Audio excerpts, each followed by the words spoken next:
Have you ever wondered what you would do if someone hurt your child right in front of you and the world seemed to watch in silence?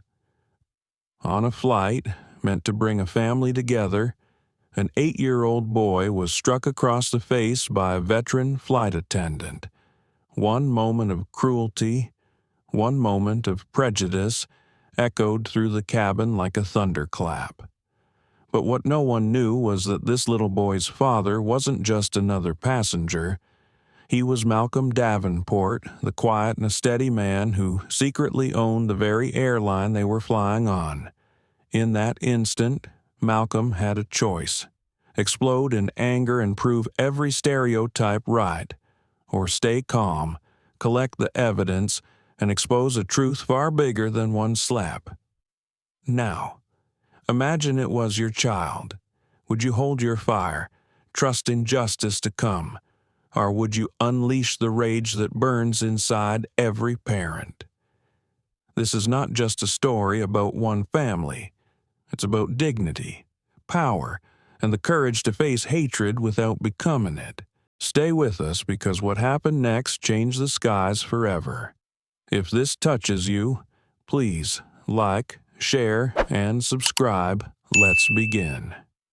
The sound came sharp and sudden, like a crack of thunder inside a quiet church, a hand meeting skin, a noise that had no place 30,000 feet above the earth.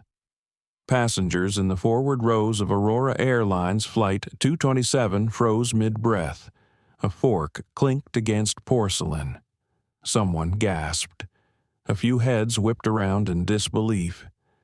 And there, under the dim glow of the cabin lights, sat 9-year-old Caleb Davenport. His small face turned sideways from the blow. His cheek reddened instantly. His wide brown eyes shimmered with tears. Standing over him, uniform crisp and posture rigid, was Karen Whitfield, a veteran flight attendant with 20 years in the skies. Her hand still hovered in the air as if time itself hadn't caught up with what she had just done. Her voice, laced with irritation and condescension, cut the silence. "Maybe now you'll learn how to behave," she snapped. Gasps rippled through the cabin. 12-year-old Amani Davenport, seated right beside her brother, clutched his arm and glared up at the woman towering over them. "You can't hit him. He didn't do anything." Her voice trembled but carried the kind of fierce courage only a protective sister can muster. Caleb's lower lip quivered. He pulled both hands to his cheek, shrinking into his seat. The boy had only leaned forward moments earlier, curious about the seat controls, his small fingers brushing a button he thought adjusted the light. That innocent fidget had been enough to provoke the storm. Row by row, passengers pulled out phones. A red light blinked on one screen. Another passenger whispered loudly. Did she just slap that kid? And in seat 12C, silent through it all, sat Malcolm Davenport. His broad shoulders filled the economy-class chair, his frame too tall for the narrow legroom. A simple navy blazer rested across his chest. Nothing to betray the billions in assets attached to his name. He didn't move at first, didn't shout, didn't rise with fury the way many expected a father to. He simply looked at his son, at the small hand covering a bright red cheek, at the tears rolling silently down a boy's face who had never asked for the weight of history or prejudice, yet had inherited both simply by existing. Malcolm inhaled slowly, deeply, holding the breath like a stone in his chest. Inside, a storm raged. Every part of him wanted to stand, to unleash the kind of wrath that would tear through this cabin like a gale wind. But he had learned long ago, growing up on Detroit's East Side, navigating boardrooms that never wanted him, climbing ladders built for someone else, that anger was a luxury black men could rarely afford. He leaned forward, his voice calm but steady, directed not at Karen Whitfield, but at his son. "Breathe, Caleb. Just breathe, son.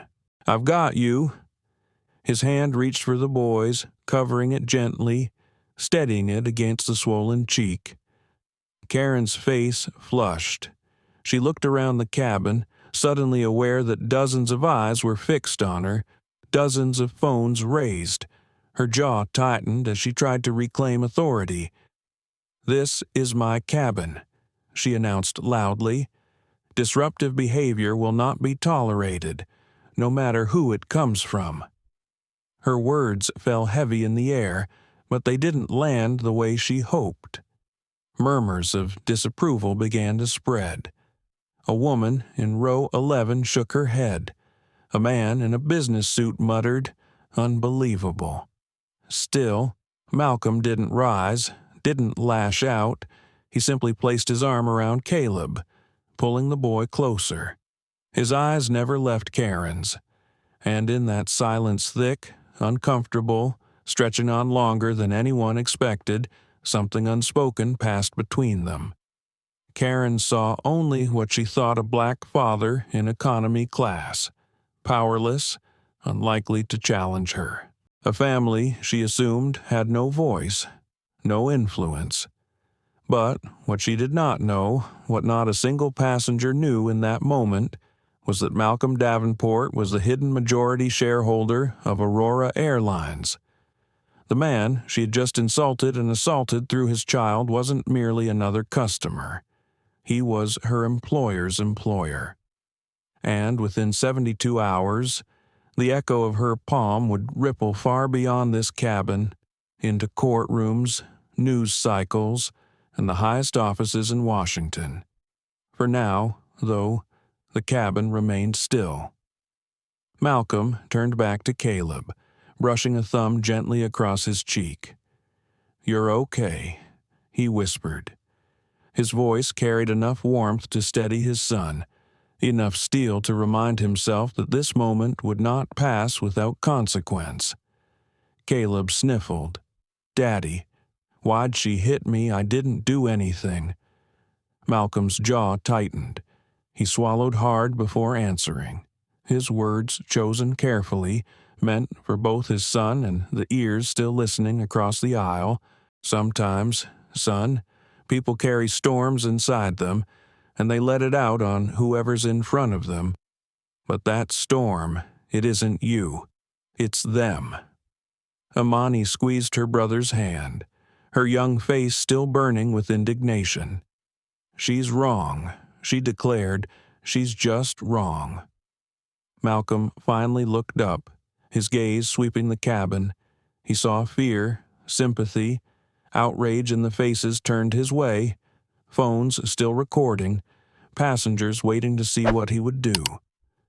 But Malcolm Davenport had built his entire life on patience, on timing, on letting others reveal themselves while he gathered the truth, and he knew, as he sat in 12C with his children, that Karen Whitfield had just revealed more than she ever intended. The slap was just the beginning. Morning sunlight spilled across the glass facade of LaGuardia Airport, catching every fingerprint, every streak, every reflection of travelers hurrying inside. Rolling suitcases rattled across the tiled floor, loudspeakers announced boarding calls, families embraced at curbside drop-offs, while solo passengers tugged coats tighter against the November chill. Among the steady stream of faces was Malcolm Davenport, walking calmly with his two children. He carried himself without hurry, though his stride was purposeful. At 45, his presence was hard to miss tall, broad-shouldered, a man used to commanding rooms without raising his voice. Yet today he dressed with deliberate simplicity. Dark jeans, plain sneakers, and a weathered leather jacket zipped halfway. At his side, 9-year-old Caleb clutched a small backpack patterned with stars and planets. A telescope keychain dangled from the zipper, swinging back and forth as the boy walked. Every few steps, he glanced up at the ceiling's arched beams, his eyes wide with the same wonder he saved for night skies. Beside him, 12-year-old Imani rolled her carry-on suitcase with practiced determination. Her braids bounced on her shoulders as she kept pace with her father. She held her head high, a sharpness in her gaze that seemed older than her years. "Daddy," Caleb asked softly, tugging at Malcolm's sleeve, "why aren't we taking the private jet? Uncle Lewis said you have one. 3, even." Malcolm slowed his steps. For a moment, he looked past the crowds, toward the security lines where travelers shuffled forward. His answer came carefully, weighed like every decision he made.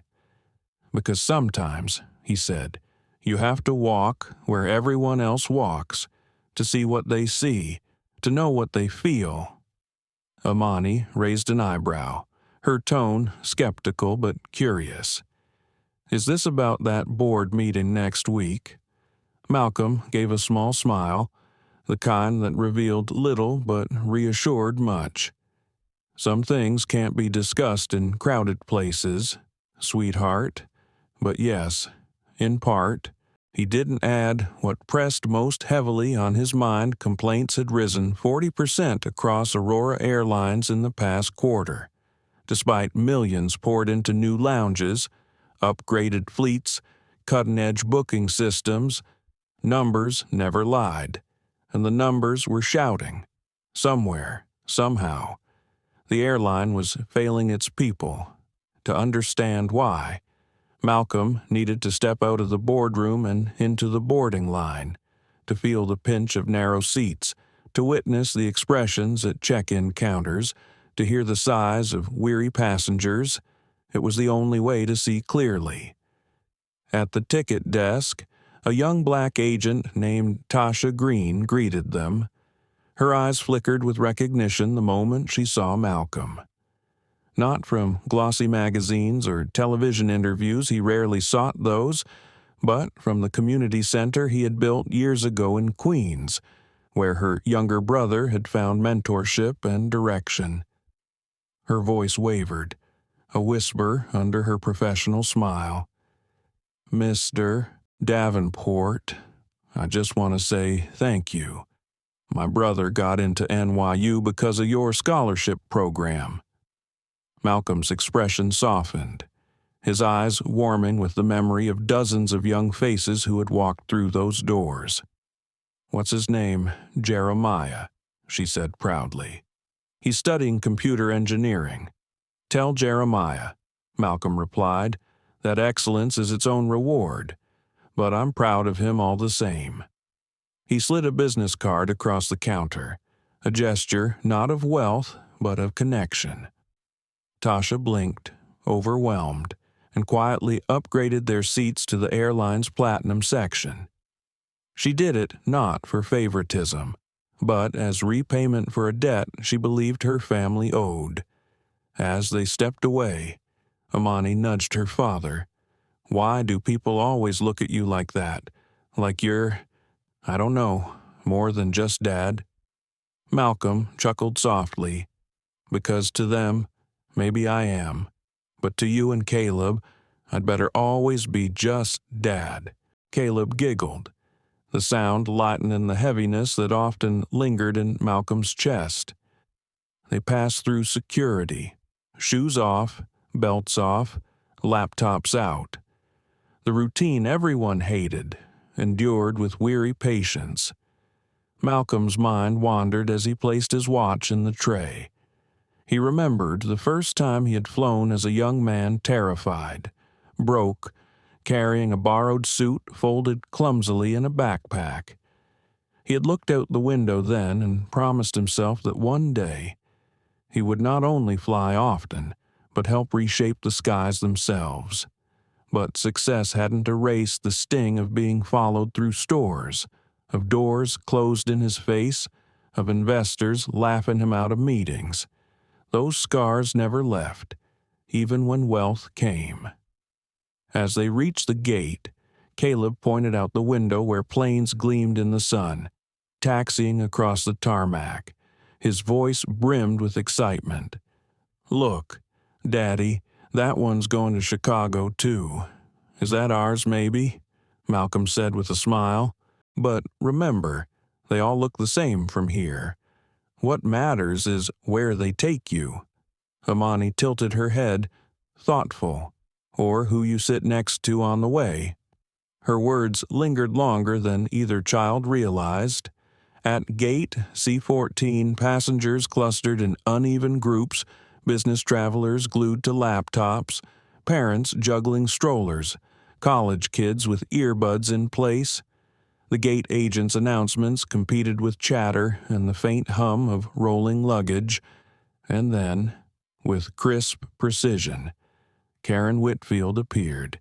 She moved with the authority of someone who had worn the uniform for 2 decades, her stride confident, her eyes sweeping over the waiting passengers.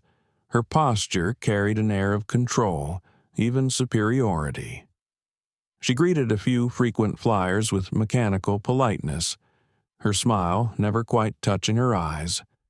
When her gaze fell on the Davenports, something shifted, a flicker barely perceptible, but there. Her lips pressed tighter, her eyes narrowing just slightly. Malcolm noticed. He noticed everything, but he said nothing. Instead, he guided his children to their seats when boarding began, settling into row 12 with the quiet patience of a man who knew storms didn't always announce themselves with thunder. Caleb pressed his face to the window. Amani pulled out a paperback, and Malcolm leaned back, closing his eyes for a moment. He thought of the days ahead, the meeting with the board, the changes he hoped to push through, the resistance he expected to face. What he didn't know, what none of them knew, was that within the next few hours, one sharp sound would turn this ordinary flight into a crucible, and everything his role as father, leader, and quiet giant behind Aurora Airlines would be tested in front of strangers, cameras, and eventually the entire nation. The cabin lights dimmed as the last passengers shuffled down the aisle. Malcolm sat back in his seat, one arm resting lightly around Caleb's shoulders, the other on the armrest between him and Amani. The hum of the engines was still distant, like a drumbeat building slowly in the background. Caleb leaned forward, pressing his nose to the window. His small voice broke the silence. "Daddy, do you think we'll see the stars from up there?" Malcolm looked at him, his heart aching with both tenderness and memory. "Maybe, son. If the night is clear, you'll see them better than ever." The boy's face lit up. "I want to see Orion, and maybe Jupiter too." Amani, Ever, the older sister, shook her head with a half-smile. "Jupiter is huge. Caleb, I don't think you'll miss it if it's there." Malcolm smiled at their banter, but his mind drifted elsewhere. For a fleeting second, the present blurred with the past. He was no longer in Seat 12C of Aurora Airlines Flight 227, but back in Detroit, 15 years old. Standing in line at a department store, he remembered the way the store clerk had followed him, eyes sharp with suspicion, even though he had only $20 in his pocket and a dream of buying his mother a necklace for her birthday. The humiliation had burned deeper than the cold winter wind outside. It was the same burn he carried into boardrooms years later, when venture capitalists chuckled at his business plan before even reading it. The same burn he felt when a junior executive once mistook him for the driver sent to pick up the real Davenport. That burn shaped him, hardened him. But it also taught him restraint, because if he had unleashed the fire every time he was underestimated, he would have burned himself out before he ever reached the heights he now stood upon. Malcolm's eyes opened slowly, focusing again on his children. Their faces were unmarked by those old wounds, though he knew the world would try to carve its scars soon enough. "Daddy," Amani's voice cut in, thoughtful as always. "Why do you stay so quiet, even when people are rude? You don't shout, you just wait." Malcolm turned to her. The question carried the kind of weight only a child could deliver, simple words that pierced through layers of armor. He drew a breath, choosing honesty, because, sweetheart, when I was younger, I thought raising my voice was the only way to be heard. But I learned that silence can be louder. Sometimes letting people show who they really are tells the world more than anything I could say. Amani frowned, considering his words, but isn't it hard? Holding it all in his gaze softened. Harder than you know, but it's not about holding it in, it's about choosing the right moment to let it out. A moment when the truth can't be ignored. Caleb looked up at his father, confused. Like what kind of moment, Malcolm didn't answer directly. Instead, he gave his son a gentle squeeze. "You'll understand someday, son, and when you do, I hope you'll choose to use your voice in a way that makes change, not just noise." The announcement crackled overhead, interrupting the quiet moment. "Ladies and gentlemen, welcome aboard Aurora Airlines Flight 227 to Chicago O'Hare. We'll be departing shortly. Please fasten your seat belts and place all electronics in airplane mode." Passengers shifted, buckling seat belts, stowing bags, settling into positions they would hold for the next few hours. The hum of the engines grew louder, vibrating faintly beneath their feet. Malcolm closed his eyes again, but this time not from fatigue. He was sifting through numbers, memories, and intuition, complaints rising, customers unhappy, board members circling, waiting to question his leadership. He thought of the men who sat with him in polished conference rooms, their smiles practiced, their voices dripping with confidence. Most of them had never flown in economy in decades. Some never at all. They didn't know the squeeze of the seats, the flat taste of reheated meals, the way a passenger's dignity could be bruised by a careless word from staff. But Malcolm knew. That's why he was here, sitting beside his children instead of in a suite of leather and champagne. To see, to feel, to know. As the plane began to taxi, Caleb pressed his face harder to the glass, excitement bubbling in his voice. "We're moving. We're really moving." Amani smirked but couldn't hide her own thrill. "It's just the runway. Caleb, don't get too excited yet."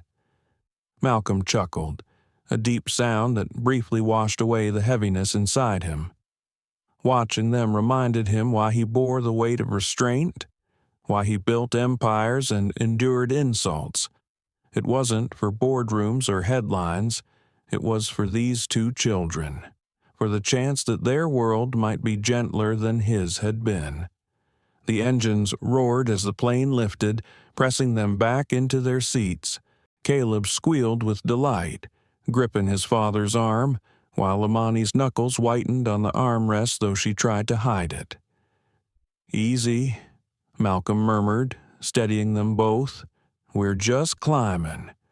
As the city lights dropped away beneath them, Malcolm allowed himself one last thought before returning fully to the present. He remembered his wife, gone too soon, and her voice urging him always toward patience, always toward vision. She had believed in him before anyone else did, believed in a future where their children could move through the world without lowering their eyes. He whispered inwardly, almost like a prayer, "I'll protect them. Sarah, I'll make sure they can fly higher than we ever dreamed." Beside him, Caleb pointed to the darkening sky outside the window. "Look, Daddy." The first stars. Malcolm smiled faintly, his chest tightening with both pride and sorrow. Yes, son, the first stars. He didn't know yet that by the time this flight touched the ground, the entire world would know his name not just as a businessman, not just as a father, but as the man who stood in silence until the moment came to roar. The plane leveled off, and the steady hum of the engines filled the cabin. Passengers shifted in their seats, some pulling out magazines, others tapping at tablets or already drifting toward sleep. Flight attendants moved down the aisles with the quiet efficiency of practiced routine. In row 12, Caleb had finally settled, the fear of takeoff giving way to curiosity. He was fiddling with the small booklet tucked into the seat pocket, tracing his finger along the evacuation diagram. "Daddy, what's this part?" he asked, pointing to the yellow slide pictured beside the wing. "That's the emergency chute," Malcolm explained, his voice low and steady. "It's how people get off the plane quickly if there's ever trouble." Caleb's eyes widened. Like a giant playground slide in the sky, Malcolm chuckled, brushing a hand gently through his son's hair. "Something like that. But hopefully, we'll never need to use it." Amani leaned across, peering at the page. "Why do they make it look fun when it's actually an emergency? That seems misleading." Her tone was sharp, her mind already leaning toward the sort of questions Malcolm had asked himself for years. He gave her a knowing look. "That's why you read carefully and never stop asking questions. Naomi, sometimes pictures tell a story that isn't the whole truth." The moment felt almost ordinary, almost peaceful, but that peace was broken when a shadow loomed across their row. Karen Whitfield stood there, arms crossed, her expression clipped. Her uniform was flawless, the crisp white blouse and navy vest tailored perfectly, but her eyes carried an edge of irritation, as though she had already judged this family unworthy of the platinum section. "Sir," she said flatly, not bothering to make eye contact with Malcolm. Her gaze lingered instead on Caleb, then on Amani. "I'll need your children to settle down. They're disturbing other passengers." Malcolm's brows knit together. He glanced around. The rows nearby were quiet, passengers absorbed in their own worlds. No one looked disturbed. In fact, one elderly woman leaned forward slightly, frowning at Karen's tone. "They're just reading," Malcolm replied evenly. "No one is being disturbed." Karen's lips pressed tighter. "Sir, I'm not asking. I'm telling you, if they can't sit still, we'll have a problem." Amani straightened in her seat, her young voice ringing with indignation. "We're not doing anything wrong." Karen's eyes narrowed. "Little girl, I don't need your attitude." Malcolm's hand moved subtly, resting on his daughter's arm. His touch was firm but calming, urging her to stay seated. His own voice, though steady, carried steel beneath the calm. "We're fine here. If there's an issue, perhaps it's with perception, not behavior." Karen's nostrils flared, but before she could respond, another passenger spoke up. "I don't see a problem," said Judge Leonard Brooks, seated across the aisle. His salt and pepper hair and commanding presence gave weight to his words. "They've been quieter than most kids I've seen on flights." Karen froze for just a second, caught off guard by the unexpected defense, but she recovered quickly, plastering on a brittle smile. "Of course, Judge, I only meant to ensure everyone's comfort." Her retreat was brief. As she turned to walk back up the aisle, her expression hardened once again, and Malcolm knew the matter was far from finished. Imani leaned toward her father, whispering fiercely, "Why does she hate us? We didn't do anything." Malcolm exhaled slowly, his jaw tight. "Sometimes, sweetheart, people don't need a reason. They see what they want to see, and they act on it." Caleb's eyes filled with unease. He gripped his father's hand. "Is she going to keep bothering us?" Malcolm squeezed his son's small fingers. "She might, but we'll be okay. You just stay close to me." For the next half hour, he tried to shift their focus. He pointed out the clouds outside, shared stories from when he was a boy watching planes from the rooftop of his old neighborhood building. He even managed to coax a smile from Imani with tales of his first clumsy attempt at a science fair project. But beneath it all, a tension simmered. Karen's sharp glances as she passed, the tightness in her smile when speaking to other passengers, the subtle way she avoided addressing Malcolm directly. It was all there, a pattern he'd seen too many times before. Malcolm sat straighter, his mind pulling pieces together. This was no longer about a single rude attendant. It was about something larger, something festering within the very airline he secretly owned. He thought of the rising complaints, the statistics he had studied late into the night, the unease that had driven him to take this flight in the first place, and he realized, with a clarity that made his chest ache, that this wasn't just chance. This was evidence. Evidence he needed to see for himself. The storm was coming, and though he dreaded the pain it would bring his children, Malcolm knew that sometimes storms revealed truths sunshine never could. The plane steadied at cruising altitude, the seatbelt sign flicking off with a muted chime. A chorus of clicks and sighs followed as passengers unbuckled, stretched, and reached for overhead bins. The flight attendants rolled carts down the aisle, the scent of coffee and packaged snacks mingling with recycled air. Caleb leaned back in his seat, a smile returning to his face as he pulled out his small sketchbook.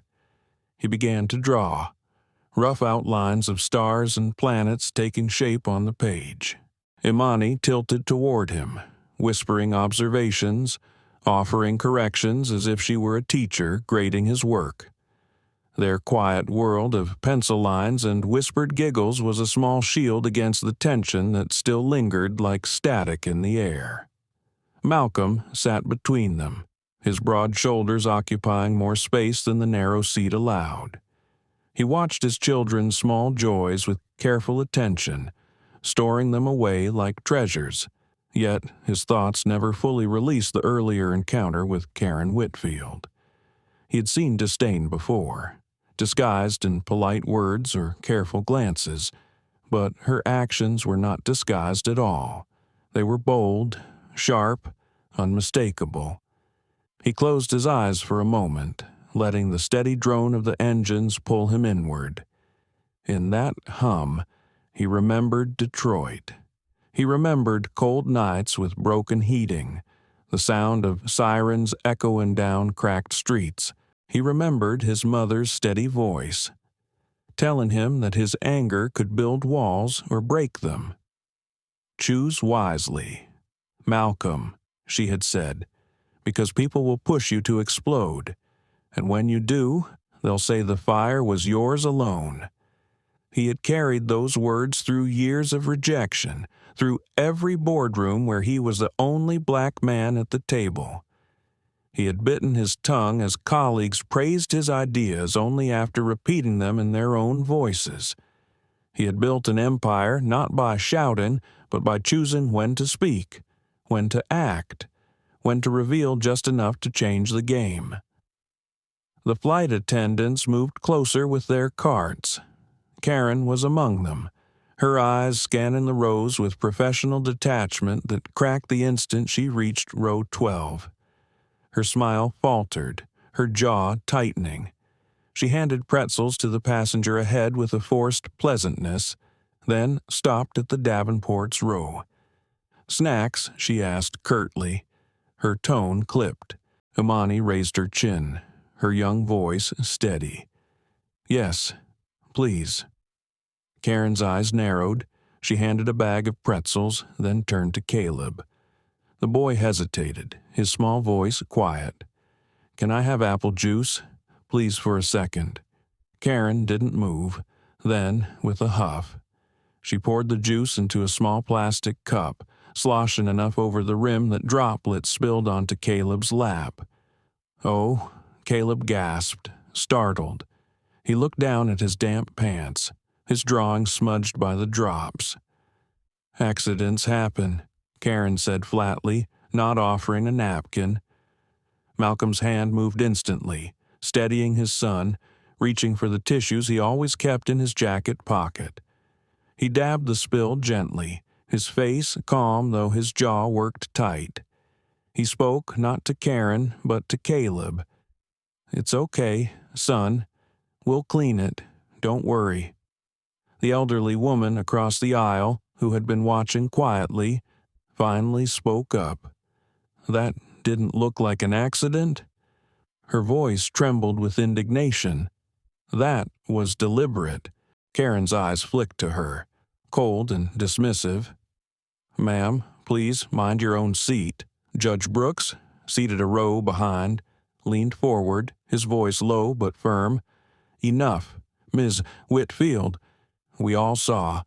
For a brief moment, silence hung heavy. Then Karen forced a smile.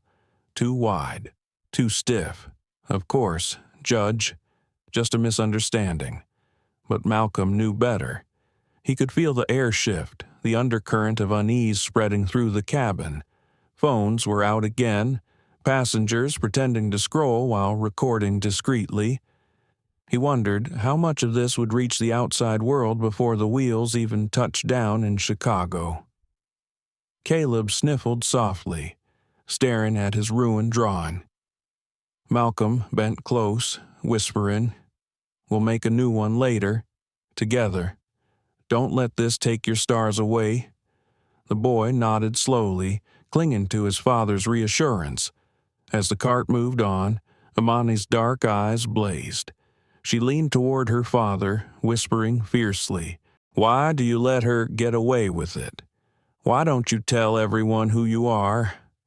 Malcolm's gaze met hers, steady, deliberate, because timing matters more than truth shouted too soon. "If I speak now, it will look like anger. If I wait, the truth will show itself, and no one will be able to deny it." Imani frowned but said no more. She didn't fully understand, but part of her trusted the quiet strength in her father's voice.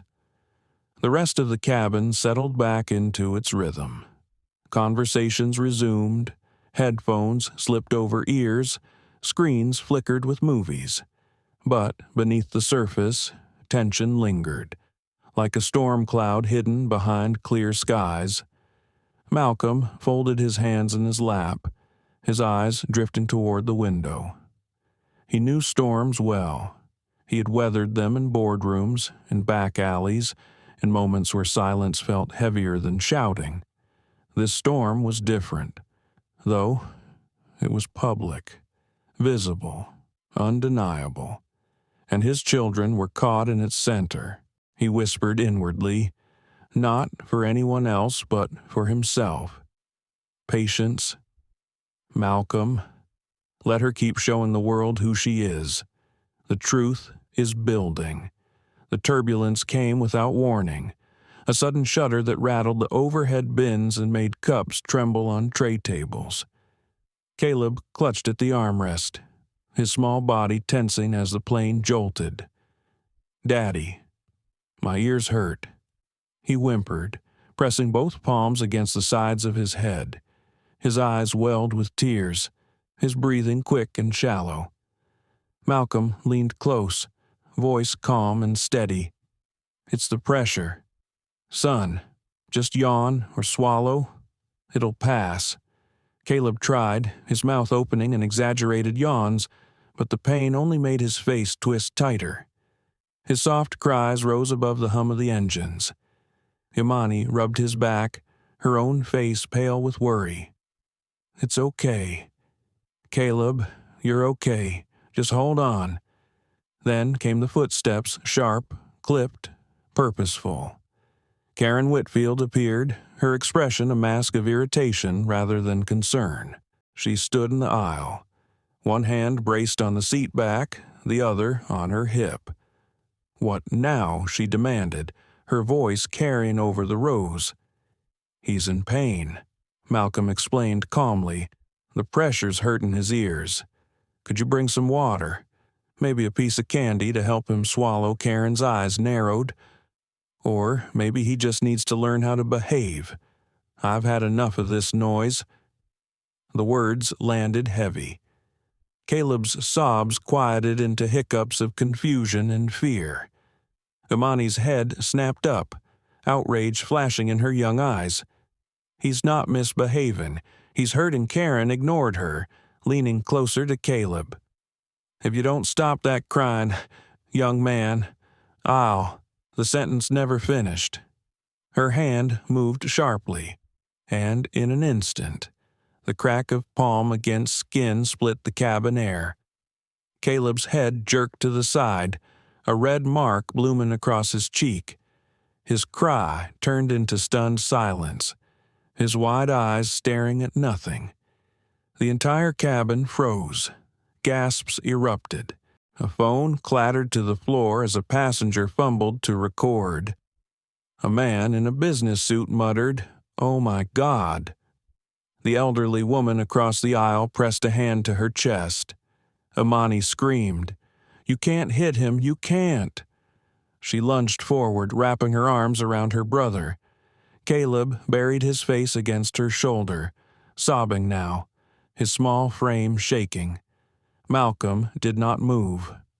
Not yet. His jaw tightened, his chest rising and falling with controlled breaths. His eyes, dark and steady, locked onto Karen. In that silence, the weight of his restraint was louder than any shout could have been. Karen's hand trembled slightly as she pulled it back, but her voice rose, defensive and brittle. "I warned him. Disruptive behavior will not be tolerated. This is my cabin, and I will maintain order." Her words cracked in the air, but they did not carry the authority she imagined. The passengers were no longer silent. Murmurs surged through the rows. Someone whispered, "She hit a child." Another hissed, "Unbelievable." Dozens of phones now pointed directly at her. Judge Brooks rose halfway from his seat, his voice low but cutting. "Sit down. Ms. Whitfield, you've crossed a line." Karen turned, flustered. "Judge Brooks, with respect, this is none of your—" "It is absolutely my concern," he interrupted, his tone brooking no argument. "You assaulted a minor on federal transport. Do you understand the weight of that?" Karen's face flushed crimson, but still she tried to hold ground. "You don't understand the full situation. He was out of control." "Out of control," the elderly woman across the aisle burst out. "He's a child in pain. We all saw it. He wasn't misbehaving. He was hurting." Karen's eyes darted around, the wall of judgment closing in. Her confidence cracked, but before she could speak again, Malcolm finally moved. He leaned forward, his arm pulling Caleb gently against his chest. His voice was calm, but it carried the gravity of stone. "Sometimes," he said, speaking loud enough for everyone around to hear, "people carry storms inside them, and they let it out on whoever is in front of them. But that storm does not belong to my son." The words fell heavy, resonant. A few passengers nodded, their phones still recording. Caleb clung tighter to his father, his sobs quieting into whimpers. Imani, fierce and trembling, looked at her father with both admiration and frustration. admiration for his strength, frustration at his silence. Karen tried to rally, but her voice faltered. "Sir, if you continue to challenge my authority," Malcolm's eyes cut to her, steady and unyielding. He said nothing, but the silence was sharper than any retort. The captain's voice broke over the intercom. "Ladies and gentlemen, we're experiencing a patch of turbulence. Please return to your seats and fasten your seatbelts." But the turbulence was no longer the planes alone. It was in the air between passengers and attendant, in the cabin that now buzzed with anger and disbelief. The storm had broken, and its first strike had been heard by everyone aboard. Caleb sniffled, pressing his cheek against his father's chest. "Daddy, why'd she hit me? I didn't do anything." Malcolm's hand cupped the boy's small head, steady and gentle. His answer came measured, his voice caring for those who still watched closely. "You did nothing wrong. Son, nothing at all." He lifted his gaze, sweeping slowly across the cabin. Dozens of eyes met his, some sympathetic, some outraged, all waiting. The phones still recorded. The truth was no longer just his family's to bear. It was now in the hands of every witness, every lens. Karen stepped back, her composure cracking under the collective weight of scrutiny. But it was already too late. The slap had echoed farther than she realized. Malcolm sat back slowly, holding both children close, his mind turning like a wheel in deep water. He had not spoken his name. Not yet. Timing mattered. But one thing was certain. The moment would not be forgotten. The storm had revealed itself. And now, the world would soon know exactly who they had underestimated. The plane steadied, gliding through a patch of calmer air, but the tension inside the cabin was anything but calm.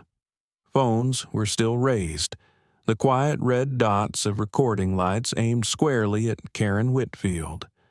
Passengers shifted in their seats, whispering in low tones, their eyes darting between her stiff figure and the family she had just humiliated. Caleb Davenport had stopped crying, though his small body still shook with aftershocks. He sat pressed against his father's chest, cheek resting on Malcolm's shirt, where the faint outline of the handprint still glowed angry red. His sister, Amani, clutched his hand as if anchoring him to safety. Malcolm sat upright, tall but calm, projecting control when chaos threatened to devour the moment.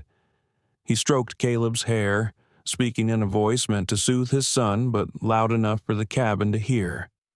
"You did nothing wrong, son. Remember that. Nothing." Karen's jaw tightened. Her eyes flicked to the row behind, where a businessman shook his head in disgust. She forced her voice louder, brittle with false authority. "Ladies and gentlemen, I need you to put away your phones immediately. Recording crew members is prohibited." That sparked something.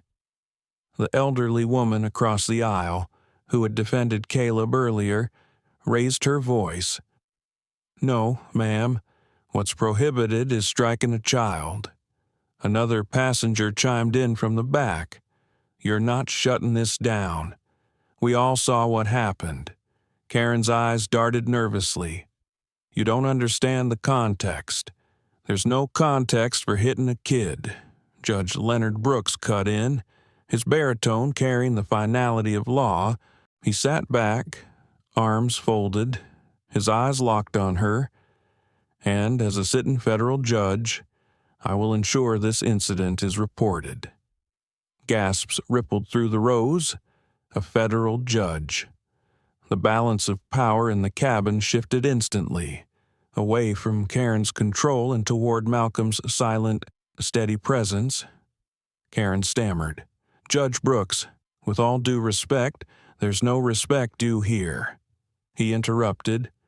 You crossed a line that no uniform grants you authority to cross, and you will be held accountable." The passengers clapped, some softly, some fiercely. Karen paled, her lips pressed tight. Amani whispered fiercely to her father, "Say something. Tell them who you are." Her eyes burned with both pride and fury.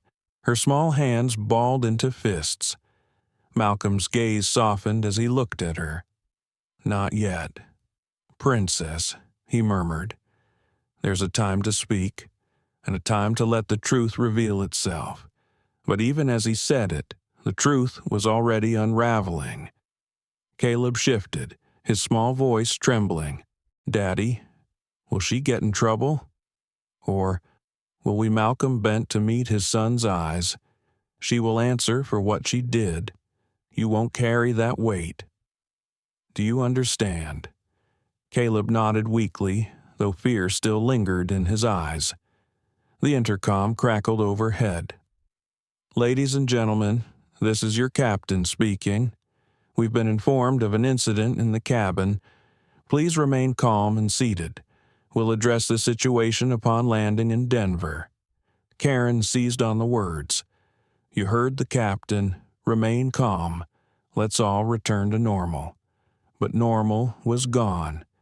In row after row, passengers leaned toward one another, whispering, filming, sending messages. A businessman in first class muttered into his phone, "It's already trending justice for the boy." Hashtags blowing up. The ripple spread faster than turbulence. By the time the plane pierced the cloud cover over Kansas, the slap was no longer just an event inside the cabin. It was a story the world was beginning to see. Karen tried to compose herself, pulling her shoulders back, forcing the sharp edge of command back into her voice. She walked briskly down the aisle toward the galley, but the air around her felt poisoned. Passengers leaned away as she passed, their glares following her. Amani leaned close to her father. "Why don't you ever yell? If someone hit me, I'd scream." Malcolm gave her a faint, sad smile. "Screaming only gives them power. Naomi, calm is louder than rage when the world is watching." Judge Brooks leaned forward from across the aisle, his voice pitched low but firm. "Mr. Davenport, I suggest you prepare. The authorities will be waiting in Denver. This isn't going away." "I know," Malcolm replied evenly. "That's the point." His words carried a quiet finality that made the judge's brows lift, as if realizing there was more to this man than met the eye. As the plane continued westward, the divide in the cabin grew clearer. On one side, passengers whispered encouragement, their eyes filled with outrage at the injustice. On the other, Karen and a pair of junior attendants huddled, their nervous glances betraying fear of consequences. Caleb leaned into his father's chest again, voice muffled. "Daddy, are we safe?" Malcolm kissed the top of his son's head. "Yes, son, you're safe, because the truth is bigger than any lie, and the truth is on our side." The boy's breathing slowed, soothed by the certainty in his father's tone. The elderly woman across the aisle dabbed her eyes with a tissue, whispering to no one in particular. "This family deserves better. Much better." Malcolm heard her. He looked down at his children, then out across the cabin, his mind turning. Better wasn't something he would simply ask for. Better was something he would make. The storm had started with one slap, but he knew now, with crystal clarity, that it would end in a reckoning far larger than anyone on this flight imagined, and Malcolm Davenport was ready. The hours stretched long after the slap, though in truth only 90 minutes remained before landing. Time had taken on a strange elasticity inside the cabin of Flight 227. Every glance, every whispered word, Every shudder of the engines seemed magnified. Malcolm Davenport kept his posture straight, even as his body ached from the stillness. His right arm cradled Caleb, who had finally dozed off against his chest. The boy's breathing was uneven, restless, punctuated by small jerks each time the engines roared louder. His daughter Imani leaned on his other side, still wide awake, her eyes dark with thought. She whispered, "Daddy, she's scared now, isn't she?" Malcolm glanced toward the galley, where Karen Whitfield huddled with the two junior attendants.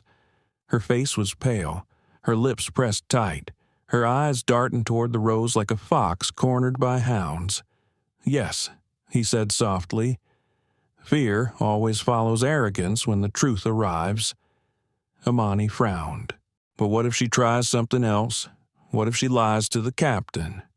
"She might," Malcolm admitted, his voice low and calm. "But lies have short legs. Naomi, they can't run far when the truth is chasing." The girl nodded, her small hand clutching his sleeve. "I don't like waiting." He smiled faintly. "Neither do I, but sometimes waiting is how you win." Across the aisle, Judge Leonard Brooks had put away his notepad, but his eyes remained sharp, observant. Every so often, he caught Malcolm's gaze and gave a small nod, a quiet reassurance that when the plane touched down, the law would walk beside them. The murmur of passengers had not faded. If anything, the tension had ripened into solidarity. A young man in headphones whispered into his phone, "It's everywhere now." Justice. For Caleb has almost 1 million views. Others leaned toward the windows, the glow of screens lighting their faces as messages poured across social media. The elderly woman, her hands folded in her lap, leaned forward toward Malcolm.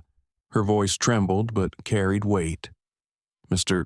Davenport, I want you to know, I'll testify. I saw everything. I'll stand by you." Malcolm inclined his head, his gratitude quiet but genuine. "Thank you, ma'am. That means more than you know." Caleb stirred then, whimpering in his sleep. Malcolm whispered words his grandmother had once told him in hard days of childhood storms past. "Son, and when they pass, the air is clearer." The boy's breathing eased, his small hand tightening around his father's shirt as though the words themselves were shelter. The seatbelt sign flickered on with a chime. The captain's voice returned, calm but with an edge of formality. "Ladies and gentlemen, we'll be starting our descent into Denver in about 30 minutes. Please ensure your seat backs are upright and tray tables are stowed." For the first time, Karen emerged from the galley, her steps slower, her voice quieter. She walked the aisle, but the authority that usually followed a uniform was gone. Passengers turned their faces away, eyes narrowing, some glaring openly. She cleared trash perfunctorily, but no one thanked her. The gulf between crew and cabin was stark, and she felt it. When she reached Malcolm's row, she paused, her lips parted as if to speak, but no words came. Her gaze flicked to Caleb's sleeping form, then quickly away. She moved on, shoulders stiff, Imani whispered. She wanted to apologize. I saw it in her eyes. Malcolm shook his head slightly. An apology isn't just words. Naomi, it's truth with humility. She's not ready for that. As the plane descended, patches of turbulence returned, soft jolts that made the overhead bins rattle. Caleb whimpered but stayed asleep. Imani squeezed his hand tighter. Judge Brooks leaned closer, lowering his voice. "Mr. Davenport, forgive my asking, but you seem remarkably composed. Most fathers would have erupted. You've held yourself like stone. why Malcolm looked at him, the lines at the corners of his eyes deepening, because I've learned that rage burns quickly, but strategy lasts, and what's coming requires strategy. The judge studied him for a moment, then gave a small nod. You've seen battles before. Malcolm didn't answer. His eyes drifted to the window, where the faint lights of Denver began to twinkle beneath the clouds. Battles, yes, many. Some fought in boardrooms where faces smiled while daggers hid behind contracts. Some fought in streets where men like him were told they didn't belong. Some fought in silence, where dignity was the only weapon. And now, another battle waited on the ground. The captain's voice returned. Cabin crew, prepare for landing. Karen's voice followed, mechanical, stripped of the easy warmth attendants usually projected. Ladies and gentlemen, please fasten your seat belts. We'll be on the ground shortly. Passengers obeyed, but the unease lingered. Whispers still moved through the rows. Phones still captured moments. The storm that began at 30,000 feet was about to touch down, and no one knew what the ground would bring. Malcolm leaned close to his children. Listen to me. When we land, there will be noise. People asking questions, cameras maybe. Stay close to me. Don't let go, Amani asked. Are we in trouble? No, he said firmly, his voice steady as stone. We're walking into truth, and truth isn't trouble, even when it hurts. Caleb stirred, his small voice barely audible. Daddy, will they believe us? Malcolm kissed his forehead. They will, because they must, and because you're not alone. The wheels lowered, the mechanical rumble filling the cabin. Passengers straightened, bracing for descent. The lights of Denver grew brighter beneath them, sprawling like veins of gold across the dark earth. Malcolm closed his eyes briefly, steadying himself. This was no longer just about his son or even his family. It was about a system, a wound that had festered too long beneath polished uniforms and polished lies. And when the plane touched down, he would begin the work of cutting that wound open for all to see. The seatbelt sign chimed again. The plane dipped, engines roaring as it broke through the final stretch of clouds. Gasps echoed as the cityscape spread beneath them. Malcolm opened his eyes, calm and steady. His children pressed against him. Passengers glanced his way, as though sensing something larger moving beneath the surface. And in that moment, between sky and earth, silence and storm, Malcolm Davenport prepared, because truth was waiting on the ground. The wheels struck the runway with a thud that jolted every passenger forward. For a heartbeat, the sound of rubber screeching against asphalt drowned out all else. Then the cabin filled with the roar of engines reversing, the deep vibration coursing through the floor. Passengers exhaled in relief. The plane had landed safely, but the real turbulence was still ahead. Caleb Davenport stirred in his father's arms, blinking sleepily. His cheek still bore the faint outline of Karen Whitfield's hand. He rubbed his eyes and whispered, "Are we home?" Daddy Malcolm kissed his son's forehead, almost. "Son, just stay close to me." Amani Davenport leaned forward, peering out the window. The lights of Denver International spread wide beneath them, stretching into the horizon like a galaxy of gold. But what caught her eye wasn't the city. It was the row of flashing lights lining the taxiway, police cruisers and black SUVs waiting like silent sentinels. Her breath caught. "Daddy, are they here for us?" Malcolm's gaze followed hers, calm and unshaken. "They're here for the truth." As the plane taxied toward the gate, The passengers' whispers swelled. Phones buzzed with notifications. Hashtags multiplied in real time. Justice, for Caleb, was no longer just trending. It was exploding. By the time the aircraft reached the gate, millions already knew a child had been struck by a flight attendant at 38,000 feet. The captain's voice broke over the intercom, his tone unusually grave. "Ladies and gentlemen, remain seated until we are parked at the gate. Law enforcement will be boarding shortly." Karen shifted uneasily in the galley. Her earlier bravado had drained away, leaving her pale and rigid. She tried to compose herself, smoothing her vest, but her hands trembled as she adjusted the collar. She could feel the eyes of the cabin on her, every glance a judgment, every lens a witness. The plane rolled to a stop. The familiar chime rang out, but no one stood. The air seemed to hold its breath. The door opened. 2 airport security officers stepped in first, followed by 3 uniformed police officers and 2 men in dark suits. Their movements were efficient, deliberate. One officer addressed the cabin, his voice firm. "Ladies and gentlemen, please remain seated. We're here regarding a reported incident."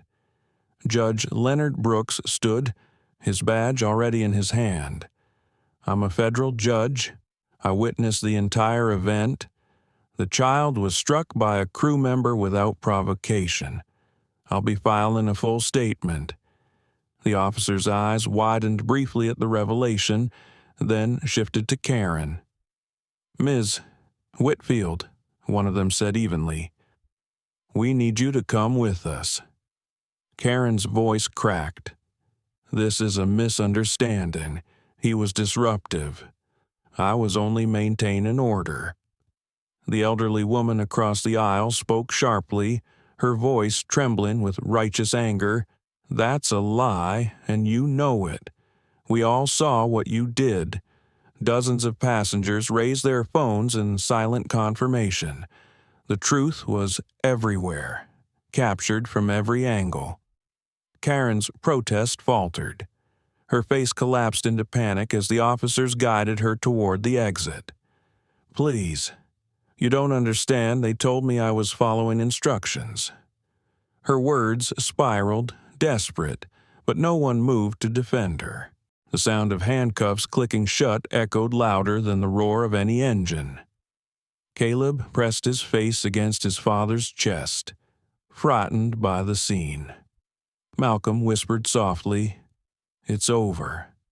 Son, she can't hurt you now." But Malcolm knew it wasn't over. Not truly. This was only the beginning. The man in a dark suit approached Malcolm directly, lowering his voice. "Mr. Davenport, may we have a word?" Malcolm's jaw tightened, but his voice was calm. "My children first. They need to be escorted safely." The man nodded, signaling to an officer who gestured for Imani and Caleb to follow. The children clung to Malcolm's hands until the very last moment, reluctant to let go. Imani looked back, her eyes fierce. "Don't let them twist it. Daddy, don't let them lie." Malcolm crouched slightly to meet her gaze. "I won't, and I need you to be brave for your brother now." Imani nodded, her chin high. She guided Caleb down the aisle, where sympathetic passengers reached out with murmured encouragement. "Stay strong, sweetheart. We've got your back. We saw everything," as they disappeared into the care of security. Malcolm rose slowly. He could feel the weight of every eye in the cabin, the unspoken question hanging in the air. Who is this man who carries himself like a mountain in a storm? Judge Brooks approached, his voice pitched low. "Mr. Davenport, something tells me you're more than you seem." Malcolm's gaze flicked toward the window, where the line of SUVs gleamed beneath the floodlights. Sometimes it takes a storm to show people who you really are. He stepped into the aisle. The silence of the cabin followed him as he walked toward the door, past the empty galley, past the trembling shadow of Karen being led away. His movements were slow, deliberate, every step a declaration. When he reached the threshold, he paused and turned back. His voice was calm, steady, but it carried to every corner of the plane. Remember what you saw today? Not just the slap. Remember the silence that followed, the way truth spread when people refused to look away. That is how change begins. For a moment, no one breathed. Then applause rose, not thunderous, but steady, defiant, a ripple of solidarity from strangers who had become witnesses. Malcolm descended the stairs onto the tarmac, the cold night air sharp against his face. Ahead, the SUVs waited, engines humming. He squared his shoulders, steady and unshaken. This was no longer about one slap, one flight, or even one airline. It was about the wound in the system he had built and the reckoning he would bring. The storm had landed. The night air on the tarmac was colder than Malcolm expected. The wind carried the sharp bite of jet fuel, mixed with the hum of idling engines.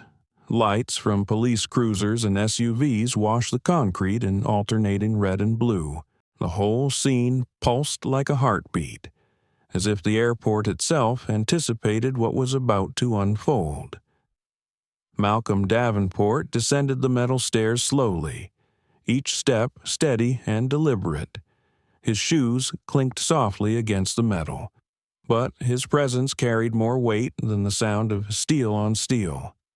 Every eye on the tarmac followed him. The officers, the agents in dark suits, even ground crew lingering near the hangar. A man in a black overcoat approached.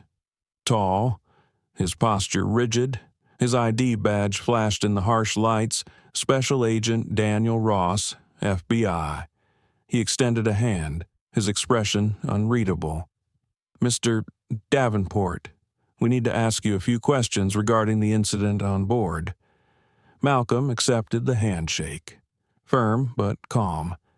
"Of course, but my priority is my children." "Where are they?" Ross glanced toward a nearby SUV. Through the tinted glass, Malcolm caught a glimpse of Imani holding Caleb, her arm wrapped protectively around him. Relief swept through him, though he kept his composure. "They're safe," Ross said. "We'll keep them there until this is sorted out." Malcolm nodded once. "Then let's talk." As they walked toward a cordoned-off area, Judge Leonard Brooks appeared at Malcolm's side.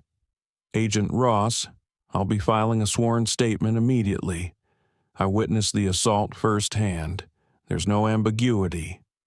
Ross gave him a measured look. "Understood, Your Honor. That will carry significant weight."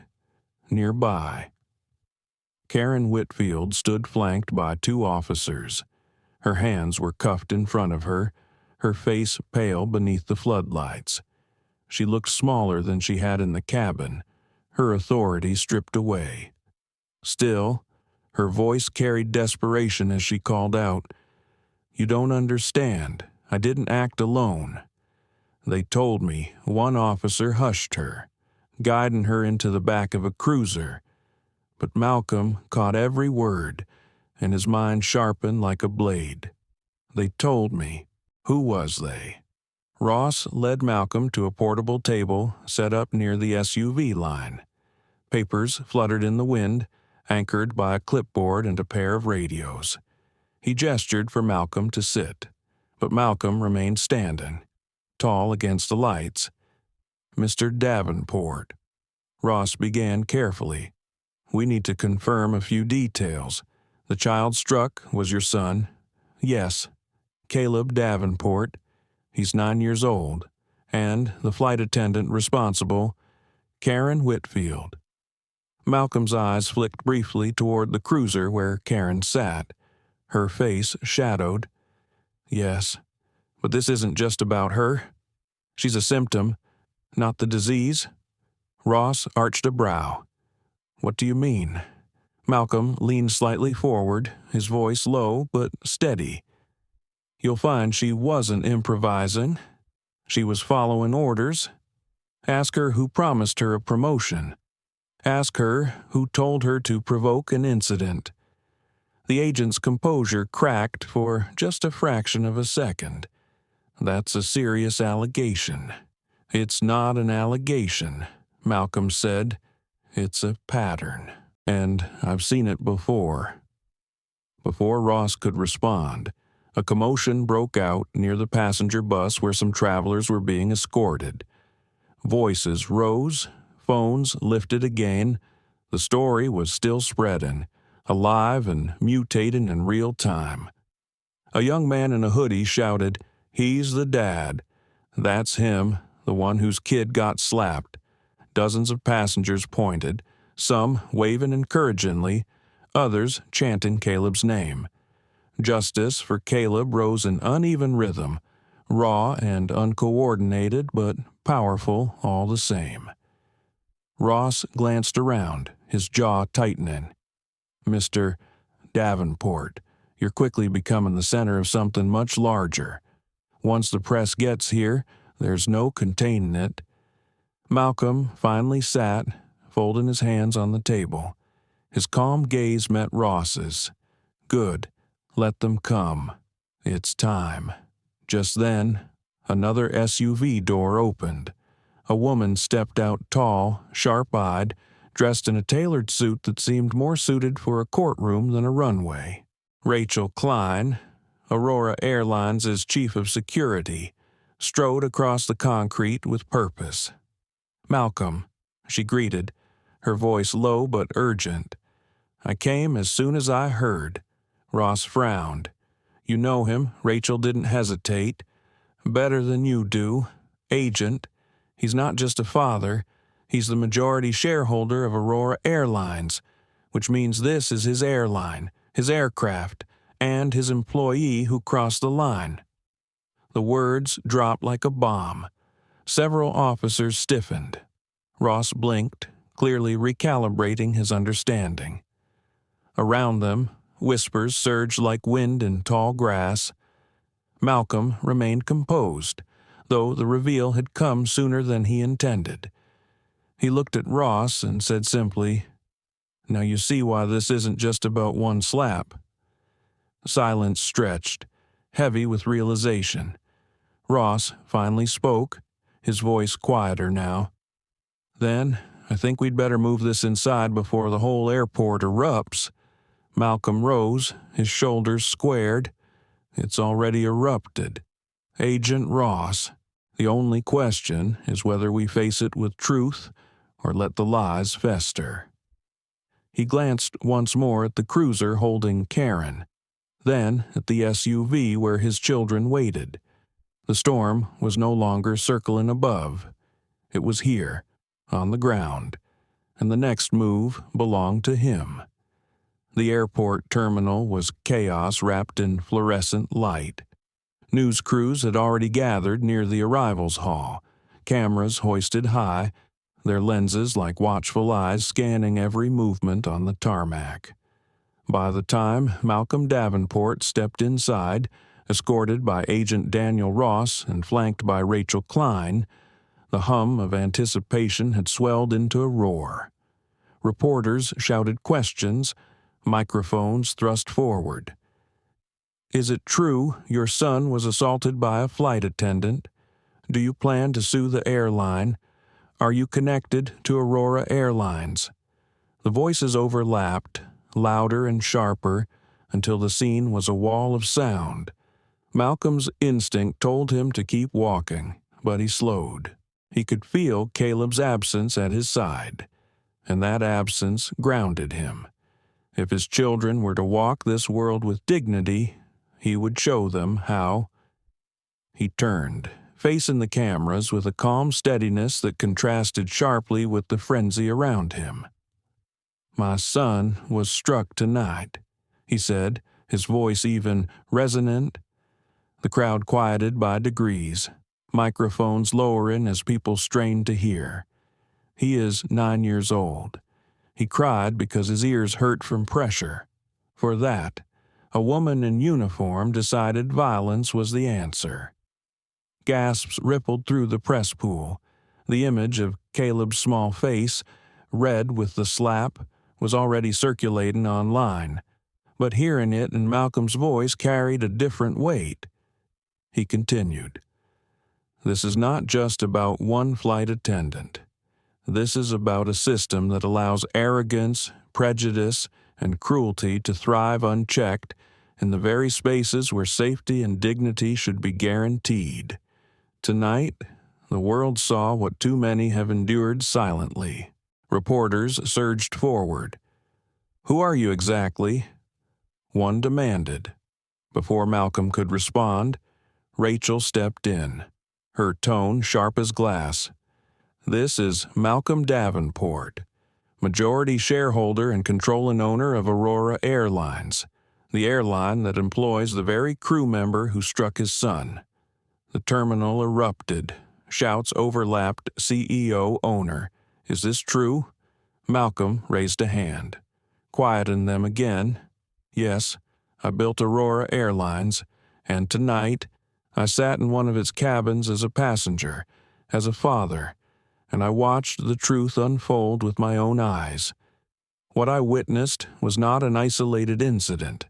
It was evidence of rot in the culture that I have a responsibility to repair." Rachel leaned toward him, whispering urgently, "Malcolm, this will light a fire. The board, the shareholders, they'll panic." He whispered back, "Let them. Fire clears the forest for new growth." The crowd pressed in again. One reporter shouted, "Do you intend to fire the flight attendant involved? She has already been removed," Malcolm said firmly. "But firing one woman won't fix a broken culture. That culture ends tonight. Effective immediately. Aurora Airlines will launch a full-scale review of all policies, training, and leadership practices.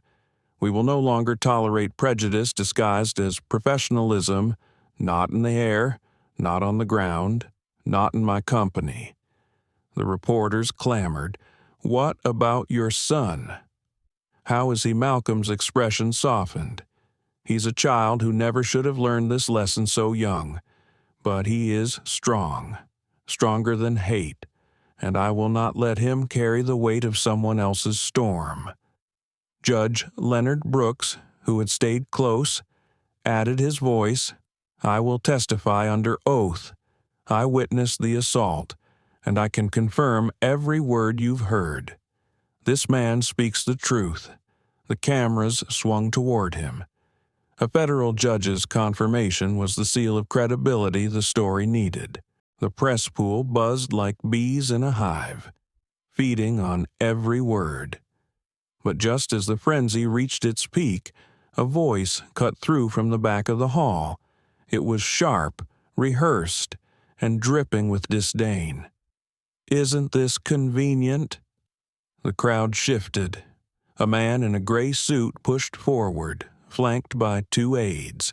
His face was familiar to Malcolm Senator Richard Hallstrom, one of the political voices who had long defended the airline industry's traditional values. Hallstrom sneered. "A billionaire CEO suddenly claims victimhood because of one slap. Forgive me if I don't cry for you, Mr. Davenport. Maybe this is just a stunt to boost your image." A murmur of unease rippled through the press. Some cameras pivoted toward the senator, eager for the confrontation. Malcolm turned slowly, his eyes steady. "You see," he said, addressing the crowd rather than the senator, "this is how denial works. Not by confronting the truth, but by calling it a stunt. Not by protecting the vulnerable, but by mocking their pain." Hallstrom opened his mouth to retort, but Malcolm raised his hand slightly, silencing him without raising his voice. Senator, tonight, millions of people saw a child struck for being a child. That is not theater. That is reality. And if it takes the weight of my name, my company, and my fortune to drag that reality into the light, then so be it, because this stops now. The crowd erupted, not in chaos, but in applause. Reporters clapped. Passengers from the flight, who had followed into the terminal, lifted their phones higher. Someone shouted, "We believe you, Malcolm." Another voice rang out, "Justice for Caleb." For a brief moment, the terminal felt less like a press gauntlet and more like a rally, the air alive with collective will. Ross leaned in, his voice low. "Mr. Davenport, this storm is bigger than a single case. Are you ready for what comes next?" Malcolm's jaw tightened. He thought of Caleb's tear-streaked face, of Amani's fierce eyes, of the countless passengers who had suffered indignities in silence. "I've been ready my whole life," he said. And as he stepped forward into the blaze of cameras, Malcolm knew the truth. The slap that echoed at 30,000 feet had just become the shot heard around the nation. The black SUVs rolled away from Denver International Airport under a sky glazed with city light. Inside the lead vehicle, Malcolm Davenport sat silent, his hands folded loosely on his lap. The hum of the engine filled the quiet, but his mind was louder than the road. Across from him, Rachel Klein studied him with a mixture of admiration and concern. "You realize what you've done," she said finally. "By revealing yourself tonight, you've declared war. The board will panic. The Heritage Committee won't just panic, they'll retaliate." Malcolm's eyes shifted toward the window, where the lights of downtown Denver flickered against the dark. Good. Let them panic. Panic exposes desperation, and desperation makes people careless. Rachel leaned back, folding her arms. "Careless people are also dangerous." "I know," Malcolm said quietly, "but my children are growing up in a world where silence is more dangerous than truth." At that, Rachel's expression softened. For years, she had worked beside him, watching his calculated decisions, his discipline. Tonight, she saw the father behind the strategist, and it made his resolve unshakable. The convoy pulled up outside the Aurora Grand Hotel, the flagship property of the airline's hospitality wing. The marble facade gleamed under floodlights, and already reporters clustered at the entrance, shouting questions as soon as the SUVs arrived. Security cleared a path, cameras flashing in bursts like lightning. Malcolm stepped out, flanked by Ross and Rachel. He ignored the shouted questions, the microphones thrust forward, and walked straight into the hotel lobby. Inside, the atmosphere shifted. Guests craned their necks to watch, whispering. A few approached, offering words of support. A man in a pilot's uniform clasped his arm. "Sir, my crew and I are with you. We've seen too much for too long." Malcolm met his gaze. "Then speak when the time comes. Silence won't protect anyone anymore." In the penthouse suite, his children waited under the care of trusted staff. The moment Malcolm opened the door, Amani rushed into his arms. "Daddy, we saw you on TV. Everyone's talking about you." Caleb, clutching a stuffed bear, looked up with wide, searching eyes. "Are we safe now?"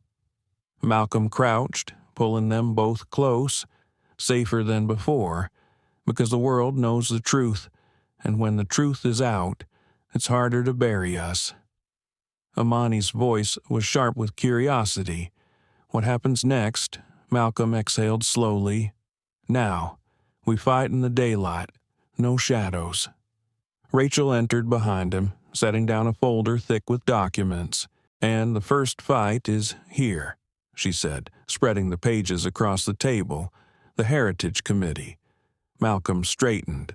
The name alone carried weight. A coalition of executives, lobbyists, and politicians. The committee operated like an invisible hand on the throat of the aviation industry. Their mission: keep power in the same old hands, deny opportunity to anyone who didn't fit their image of who belonged in the skies. Rachel tapped the folder. We've intercepted communications. They've been manipulating everything: pilot promotions, vendor contracts, even safety protocols, all designed to keep minorities out or vulnerable. Amani, listening closely, frowned. So Karen wasn't just mean, she was part of their plan. Rachel hesitated, then nodded, maybe not knowingly, but she was their instrument. They set the stage, she played the part. Caleb's eyes welled with confusion. But why would they want to hurt me? I'm just a kid. Malcolm pulled him close, his voice heavy but gentle. Because, son, when people fear losing power, they lash out at anyone who reminds them that power doesn't belong only to them.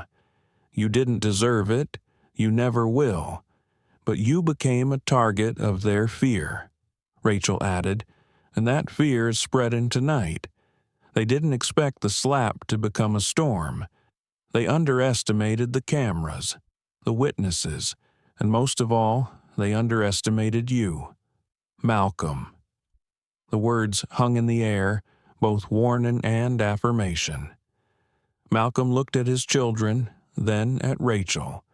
Tomorrow morning, call a press conference. I'll address the nation. But it won't just be about my son. It will be about every pilot passed over, every attendant silenced, every passenger profiled. Rachel gave a sharp nod. I'll arrange it. But you should know the threats will come faster now. They'll try to discredit you, maybe even destroy you. Malcolm's jaw tightened.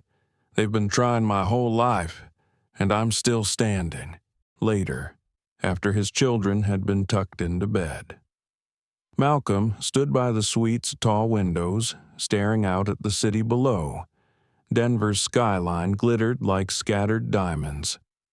His reflection in the glass looked older than he remembered, lined with battles fought, but still unbroken. Judge Brooks entered quietly, a glass of water in his hand. You've stirred something tonight. Malcolm, the country's listening. But storms like this, they test a man's soul. Malcolm didn't turn, then let it test mine, because I won't let my children inherit silence. The judge studied him for a long moment before nodding. You have allies, don't forget that. Malcolm's gaze stayed fixed on the horizon. I won't, but allies don't win wars. Truth does. Behind him, the city hummed, alive with the first tremors of a battle that would shake the nation. And Malcolm Davenport, steady as ever, braced himself for the war to come. Morning came with a haze over Denver, the sky painted in muted shades of gray. By the time Malcolm Davenport arrived at the ballroom of the Aurora Grand Hotel, reporters were already swarming the lobby. Satellite vans lined the street outside, their dishes tilted toward the clouds. Security had cordoned off the space, but the press pressed forward, hungry for a glimpse of the man at the center of the storm. Inside the ballroom, a podium stood against a backdrop with the Aurora Airline's insignia. Rows of chairs were filled with journalists, cameras, and curious guests. Malcolm stood behind the curtain with Rachel Klein at his side, her earpiece flashing with updates from her team. They're all here, she murmured. CNN, NBC, Fox, independent bloggers, every outlet you can imagine, even foreign correspondents. Malcolm smoothed his tie, his movements deliberate. Good. The wider the audience, the better. Rachel glanced at him. They'll twist your words, you know that. They'll try to make this about one angry father instead of a system that's rotten. Malcolm's jaw set. Then I'll give them words they can't twist. The curtain parted. He stepped out, the lights instantly blinding, the noise of shutters snapping like a hailstorm. For a brief moment, he thought of Caleb and Imani still upstairs in the suite, watching this live on television. Their faces grounded him. He reached the podium, adjusted the microphone, and began. Good morning. My name is Malcolm Davenport. Some of you know me as a businessman. Fewer know that I am the majority shareholder of Aurora Airlines, but all of you will know me today as a father. The room stilled. Even the shuffling of papers stopped. 2 days ago, my 9-year-old son was struck across the face by a flight attendant in first class. His crime, he was black. He was vulnerable, and she thought no one would care. Gasps rippled across the audience. The cameras zoomed closer. But here's the truth. Malcolm continued. This is not just about one woman. This is not just about one slap. This is about a culture, an old, poisonous culture that says people who look like my son, or my daughter, or me, do not belong in the skies, that they are passengers to be tolerated, employees to be silenced, leaders to be excluded. He paused, letting the weight of his words sink in. I built Aurora Airlines to prove that excellence knows no color. But while I invested in innovation and safety, others invested in prejudice. They call themselves the Heritage Committee. I call them what they are, the gatekeepers of segregation in modern aviation. A collective murmur surged through the crowd. Reporters scribbled furiously. Malcolm's voice lowered, intimate but strong. They have rigged promotions, manipulated contracts, and blacklisted minority pilots. They turned the skies into a kingdom for the few, instead of a horizon for all. And when they felt threatened, they used one of their own to strike my child, hoping fear would silence me. He looked directly into the cameras. Fear will not silence me. It never has. From the back of the room, a journalist shouted, Mr. Davenport, are you saying this attack was orchestrated? Malcolm met her eyes. I'm saying nothing in this industry happens by accident. And when the evidence I hold becomes public, you will see how deep this rot goes. The room erupted with questions, but Malcolm lifted a hand. This is not about me alone. I stand for every employee who's been overlooked, every passenger who's been profiled, every family who's been told they don't belong. Aurora Airlines will not tolerate it any longer, and neither should America. The cameras clicked, the lights blazed. For the first time, the nation saw not just a CEO, but a father willing to put everything on the line. Rachel stepped forward, signaling the press that Malcolm would take no further questions. But before he could leave the podium, a voice cut through the din. Mr. Davenport. It was Senator Richard Hallstrom, who had quietly slipped into the back row. His voice carried with practiced authority. Isn't it true that by focusing on so-called diversity, you risk sacrificing safety? Qualified white pilots have been passed over in favor of quotas. Isn't that dangerous? The room hushed again, eyes flicking between the senator and Malcolm. Malcolm returned to the microphone, his gaze sharp. Senator, let me ask you a question. How many years has Captain Harrison flown for Aurora? The senator looked caught off guard. I don't know. 18 years. Malcolm supplied. 18 years. Flawless record. and yet passed over 3 times for chief pilot, not because he lacked skill, but because he refused to participate in discrimination. That's not diversity at the expense of safety. That's corruption at the expense of justice. Applause broke out from a corner of the room. Reporters, staff, even a few guests clapped before stopping, realizing the gravity of the moment. Malcolm leaned in. Diversity doesn't weaken us, Senator. It strengthens us. Because when you exclude talent, you don't just harm the excluded, you cripple the system. Hallstrom's face flushed red. He sank into his chair, and the room erupted with renewed energy. Malcolm stepped away from the podium. He had said what he came to say, and outside, the storm was only beginning. Backstage, Rachel whispered, "That was bold. You've made yourself a bigger target." Malcolm exhaled, wiping his brow. "Good. The bigger the target, the harder it is to miss the truth." The press conference reverberated across the country. By midday, clips of Malcolm Davenport's speech flooded news cycles, hashtags spread on social media, and opinion shows debated every word he had uttered.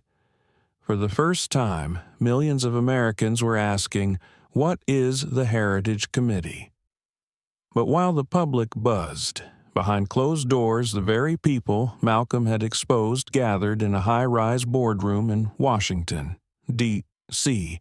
The room was sleek, sterile, and filled with the kind of quiet power that thrived in shadows.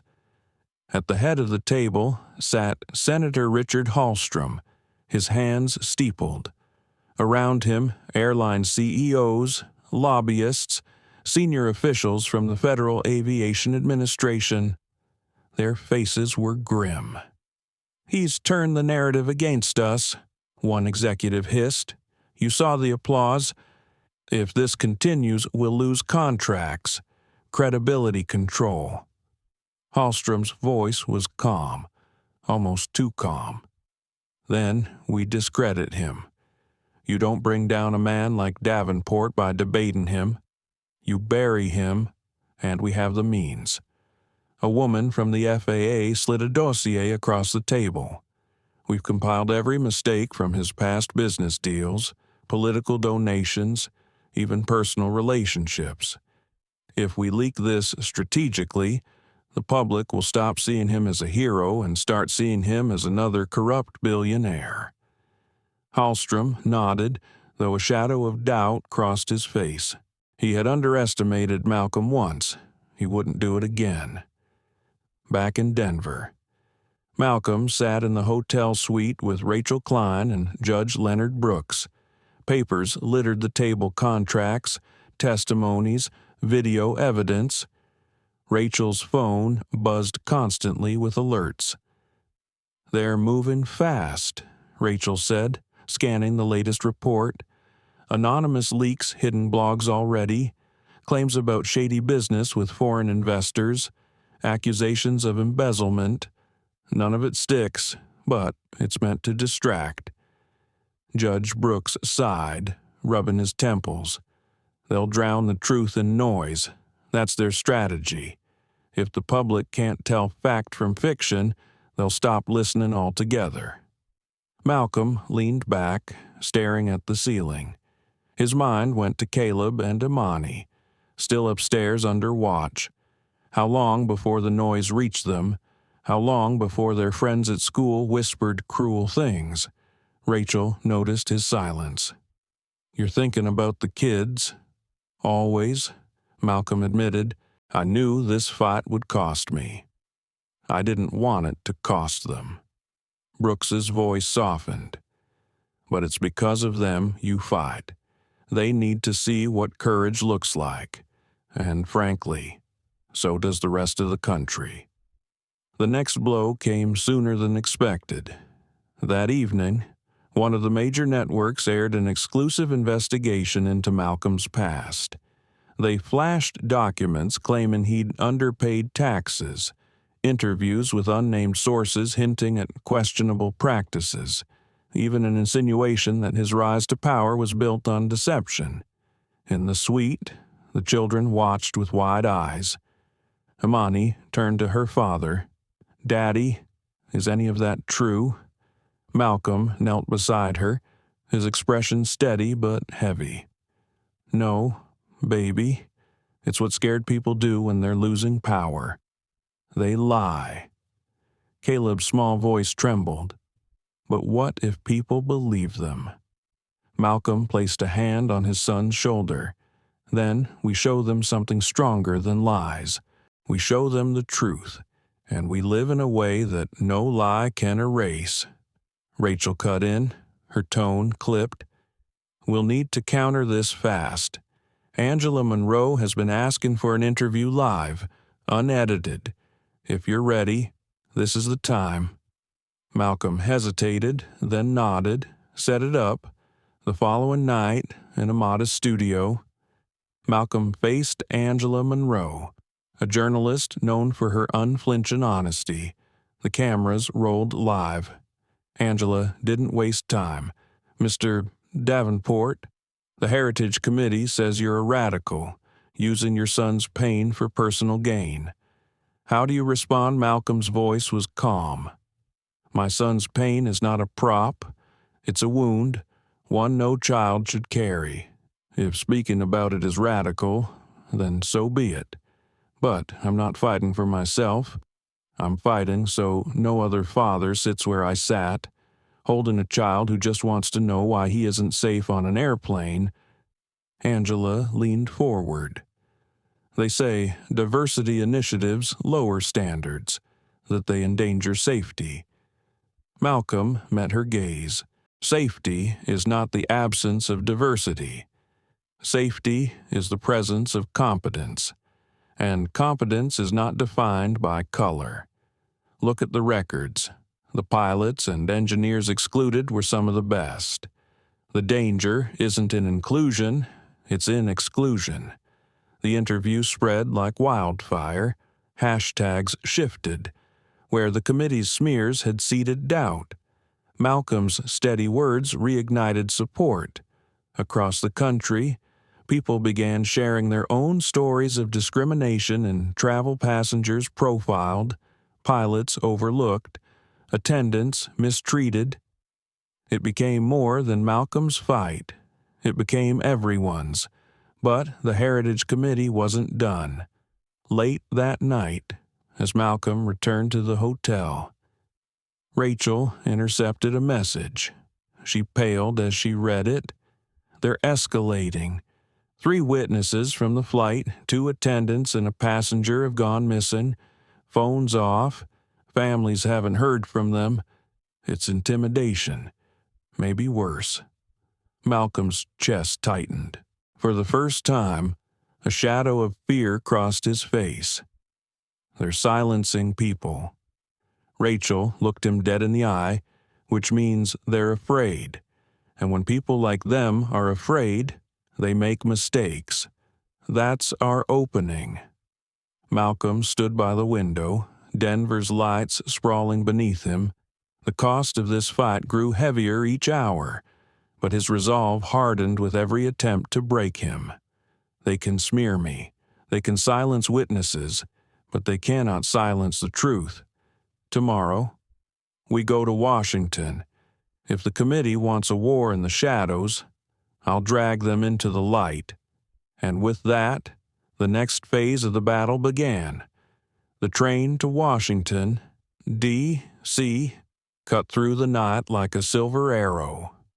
Malcolm Davenport sat in a private compartment, the curtains drawn, the hum of the tracks steady beneath his feet.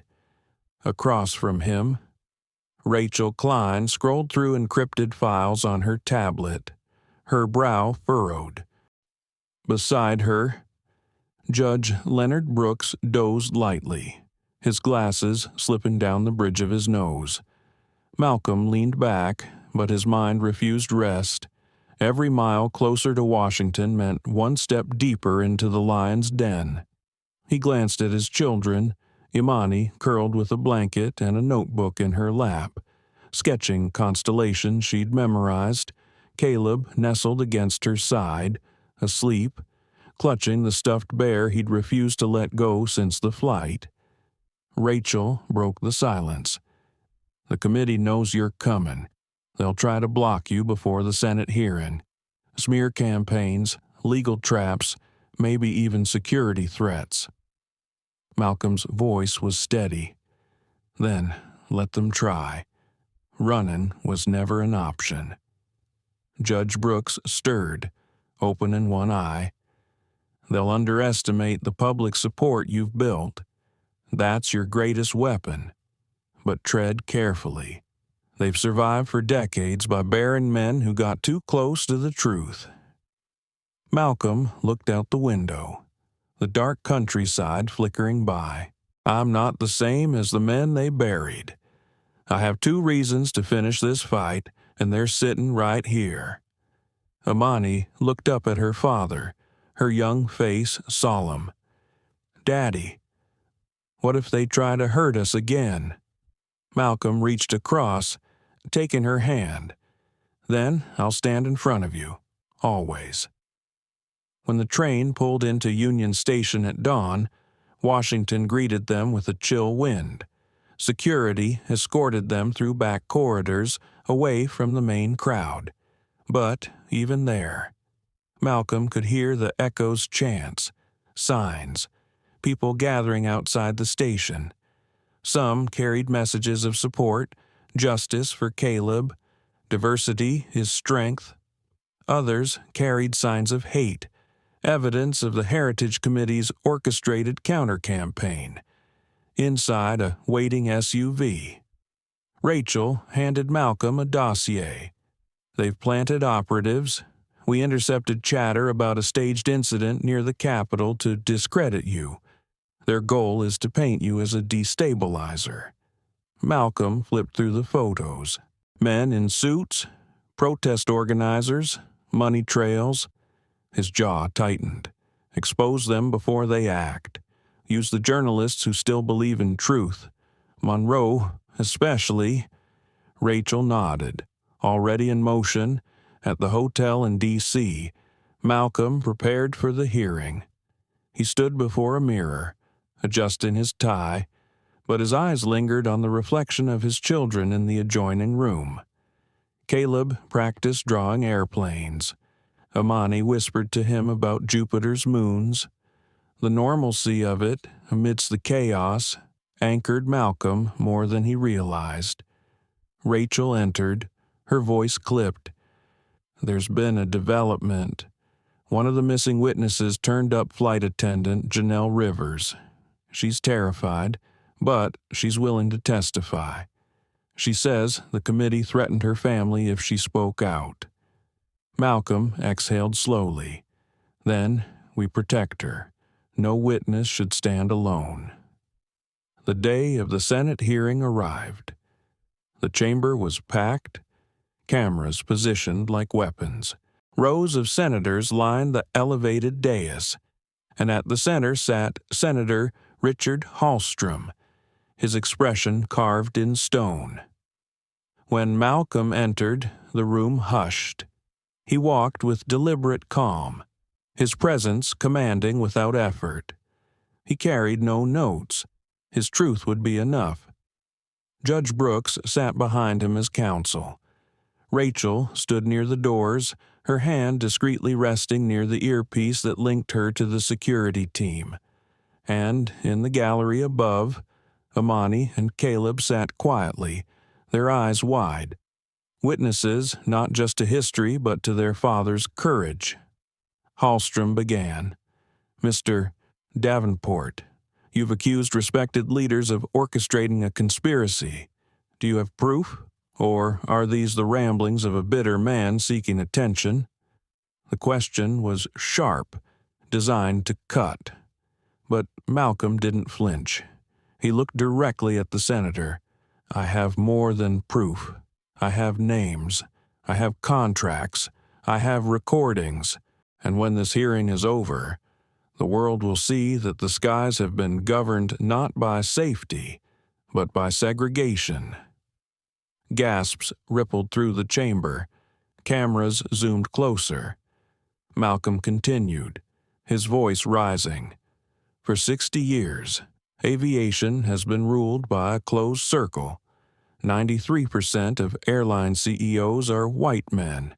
89% of executives. Minority pilots have been blacklisted, attendants silenced, passengers profiled. They called themselves patriots, but they were architects of apartheid in the skies. Hallstrom's face reddened. Outrageous. But Malcolm pressed on.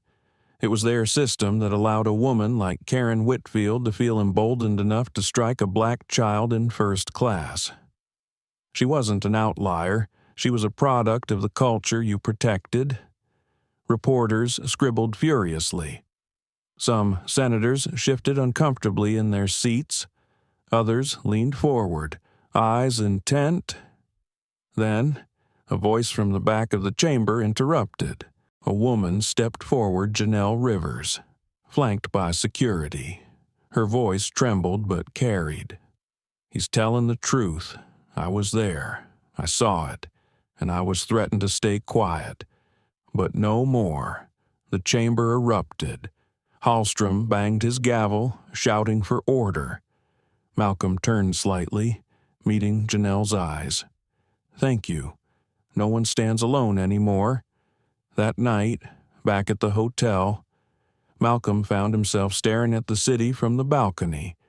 The monuments glowed under the moonlight. Rachel joined him, her voice low.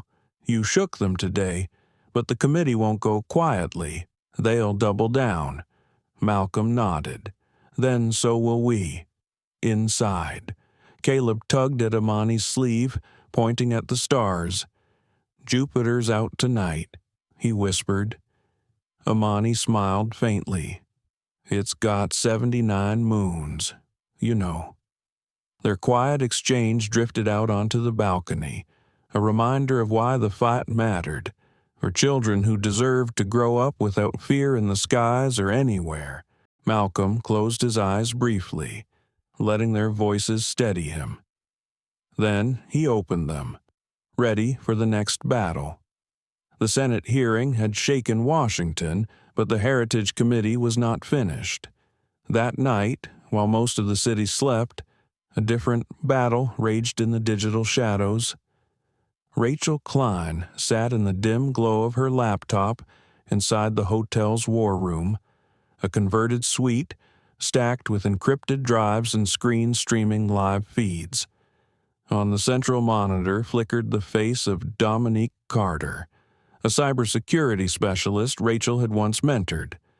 Dominique's voice was tense. "I've traced the committee's servers.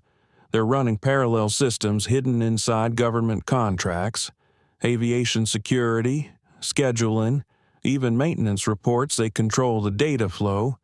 It's how they've buried minority applications for years without leaving a visible trace." Malcolm Davenport stood behind her, arms folded. "Can you get in?" Dominique hesitated. "Yes, but it's not just guarded, it's booby-trapped. Back doors, false trails, alerts that trigger when someone pokes too deep. One wrong move, and they'll know we're inside." Malcolm's gaze hardened. "If the truth is locked in there, we need it. Not tomorrow. Tonight." Rachel leaned back, rubbing her temples. "You're asking for open cyberware. They'll unleash every resource to stop us." Malcolm looked at both women. "Then we'll be ready. We've played defense long enough. Time to play offense." Hours later, the operation began. Dominique patched into the system remotely, fingers flying over her keyboard. Rachel coordinated a physical sweep, ensuring no one breached the hotel perimeter. Malcolm paced, restless, as streams of code poured across the screens. Suddenly, Dominique froze. "I'm in." And oh God, you need to see this. Files opened one by one. Rosters of black pilots denied promotions despite spotless records. Minority-owned vendors blacklisted from airports, passengers tagged for extra screening based solely on ethnicity. The documents went back decades. The Imani, who had crept quietly into the room, whispered, "It's like they built racism into the system itself." Malcolm's chest tightened. He had lived it. But seeing it codified in lines of data felt like staring into the architecture of hatred itself. Then Dominique's voice cracked through the silence. "Wait, there's more. They've been funneling billions through shell companies tied to defense contracts, and worse, there's evidence of sabotage, mechanical failures that weren't accidents, but deliberate moves to discredit minority crews." Rachel's face went pale. If this is true, they've endangered lives just to protect their power. Caleb, half asleep in the doorway clutching his bear, asked softly, "Daddy, they hurt people like me on purpose." Malcolm knelt, pulling him close. "Not anymore." "Son, we're going to stop them." Before Dominique could pull more files, alarms blared across her feed. "They know I'm in. They're trying to lock me out." "No, they're trying to track my location." Rachel snapped into action. "Cut the connection. Now." But Dominique's voice steadied. "If I disconnect, the trail dies. I need 60 more seconds to secure the evidence." Malcolm gripped the desk. "You'll expose yourself." "I already have," she said. "But this isn't about me. It's about you finishing this." The screens flashed red as firewalls closed around her connection. Then, with one final keystroke, Dominique sealed the files into an encrypted drive and sent it to Rachel's system. "I've got it," Rachel shouted. The line went dead. Malcolm's fists clenched, his voice a whisper. What happened? Rachel swallowed hard. She cut her trace, but they'll come for her, and fast. Malcolm stared at the encrypted files now in their possession. Dominique had risked everything to get them the proof. It was no longer just about exposing prejudice. It was about crimes that could bring down entire corporations, maybe even government agencies. Judge Leonard Brooks arrived minutes later, summoned by Rachel. When he saw the files, his face drained of color. This isn't just evidence of discrimination. This is conspiracy, sabotage, fraud. If we take this to the right court, we could dismantle the committee for good. But Malcolm shook his head. Not just courts. The people need to see it. They need to know how deep the rot goes. Imani's voice cut in, quiet but fierce. Then show them. Don't let Dominique's risk be wasted. Malcolm looked at his daughter, at his son still half asleep in his arms. Their innocence had been stolen too soon, but their clarity guided him now. Rachel closed the laptop. Tomorrow, we release it all, every file, every name. No more shadows. That night, Malcolm stood at the balcony once more, the Capitol glowing in the distance. The city felt heavier, burdened with secrets that had been hidden too long. But in his pocket, on a small encrypted drive, he carried the weapon that could finally bring the Heritage Committee to its knees. And he knew, deep in his bones, that once unleashed, nothing would ever be the same. Morning broke heavy with rain over Washington, the kind of storm that seemed to carry omens. Malcolm Davenport rose early, long before the rest of the city stirred. He stood at the suite's wide window, watching droplets streak across the glass. Each drop felt like a countdown. Behind him, Rachel Klein set down a tray of coffee. Her eyes were rimmed with exhaustion, but her movements were sharp. The files are ready. Encrypted copies stored across 5 servers. Timed release set for noon. Once it hits, there's no pulling it back. Malcolm turned, his expression solemn. Once it hits, the country won't be the same. Rachel nodded. Neither will you. In the adjoining room, Amani and Caleb stirred awake. Amani slipped on her sweatshirt, her hair still a tangled crown from sleep. Caleb shuffled out clutching his bear, eyes heavy but curious. "Daddy," Caleb asked, "is today the day Malcolm crouched down, meeting his son's gaze?" "Yes. Today the truth goes out into the world, and once it does, people will have to decide which side they stand on." Amani's voice was sharper, though steady. "And they'll come after us harder. Won't they?" Malcolm looked at her, the weight of a father and a leader converging. "They already are. But today, we take away their shadows." By mid-morning, the hotel ballroom was packed again. Journalists, cameras, even protesters pressed against barricades outside. The tension was palpable. Every word Malcolm prepared to say balanced on a razor's edge. Angela Monroe arrived first, carrying her microphone with a confidence that steadied the room. She clasped Malcolm's hand. "Are you ready for this no?" Malcolm admitted honestly. "But it's not about being ready, it's about being willing." Rachel gave the signal. Noon struck. The files were released. Within minutes, journalists' phones lit up with notifications, leaked documents, spreadsheets, transcripts of committee meetings. The evidence spread across the internet like fire through dry grass. Malcolm stepped to the podium. His voice was calm, but the weight in it carried through every corner of the room. "Today, you will see what has been hidden.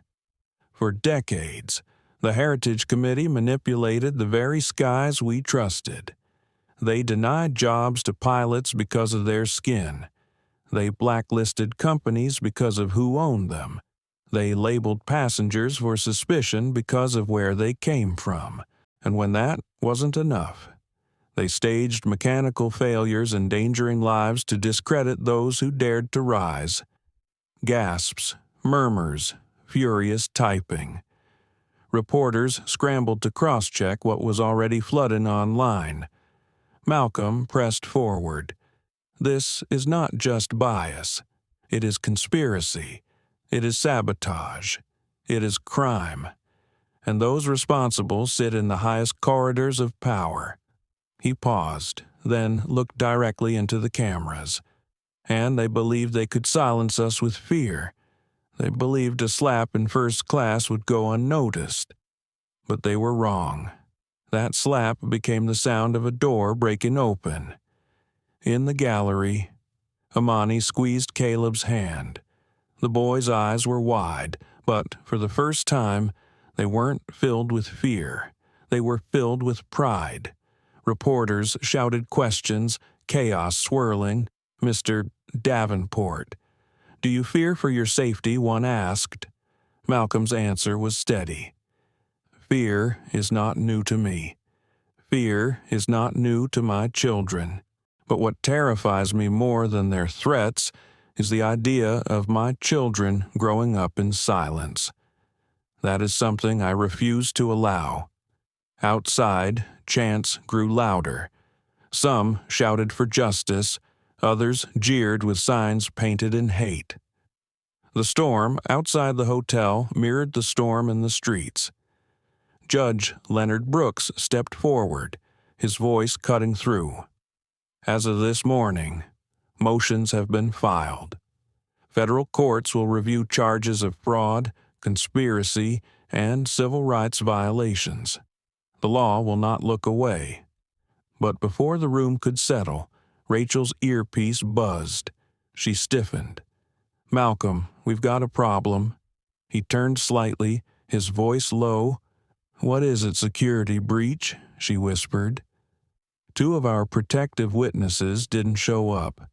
The others are being tailed, and there's chatter of an incident planned for tonight, something to scare the public into rejecting everything we've released."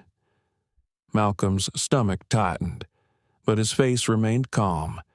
"Then we stay ahead of them. We guard the witnesses, double our security, and keep the story in the light. Every move they make in darkness, we answer with daylight." Rachel nodded, already signaling her team. As the conference closed, Malcolm looked once more into the cameras. His final words rang with quiet defiance. "They wanted us afraid, but I am not afraid. They wanted us divided, but we are not divided. The skies belong to everyone, and we will not give them back."